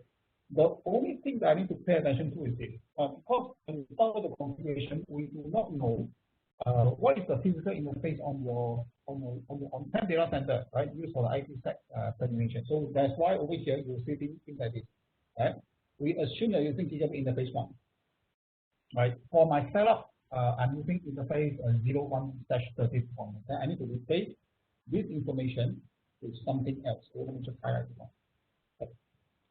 So I need to replace this information, right? This file here with the different. And likewise, when you go down further, you will see all this information. The tunnel interface will have to reflect to the actual physical interface used by the ISR device. Okay, so you just need to change these 2 parameters, right? Other than that, you also notice that this is a tunnel destination that points to the actual CSR public IP address. Right? So what we're telling this configuration is to use this IP address to connect your far end CSR. And other information you also notice here is that you will see things like all IP address 10412. Okay, so this is referring to the external. You know, just now we configure the region management in all the Cloud APIC. We define external subnet. This external subnet is providing this range of address to be used for all the CSR provisioning. Right. So all these steps are being provisioned for you automatically. So as such, I can go about implementing the on-site connection. Right? So that's all we have. Right? So again, if I go to the CSR, you will see the tunnel coming up. You'll see the OSPF neighbor coming up. Right? So I think I tried to show you this earlier. Right? Then you can look at all the routes, right, going to all the different destinations. Right? And you can look into this is the IP route of the spine in the data center. So before I should go into the spine, what I think you should be able to reach. So from CSR, I should be able to reach all the spine devices, right? So what you're seeing here is just for validation. So in actual implementation, you don't have to touch your spine. The only thing you do is go to the on-prem CSR right, or on ISR to implement the IPsec configuration. So other thing that you can also validate is that on the CSR, I can do the VPN, and here you should see all the IP address. So in this illustration that I have in the setup, right, you will see things like there is something which is 10.100. This is something that's fit in AWS, right? Because my AWS always 100 something. You'll see something like 200, right? So this is something that's fit in the Azure, and you'll see something like 10.161. This is sitting on the on-prem data center. So if you remember just now, on my illustration, right, my IP address, the IP address of this file is 10.161. So this information is learned.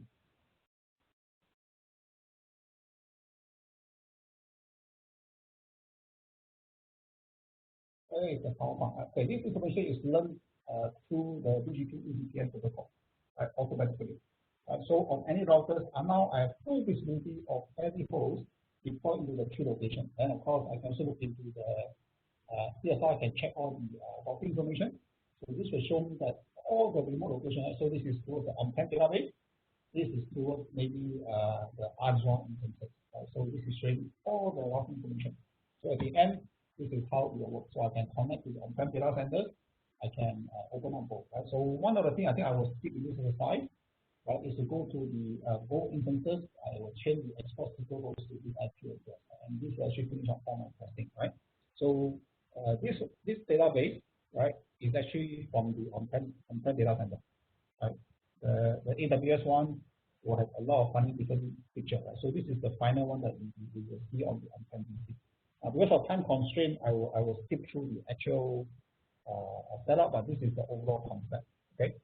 When you online, you want to talk about the services, or you want me to cover? When is not here. Okay, when is not here. Okay, so let me quickly go to the services. Okay. Okay. So far when we talk about all the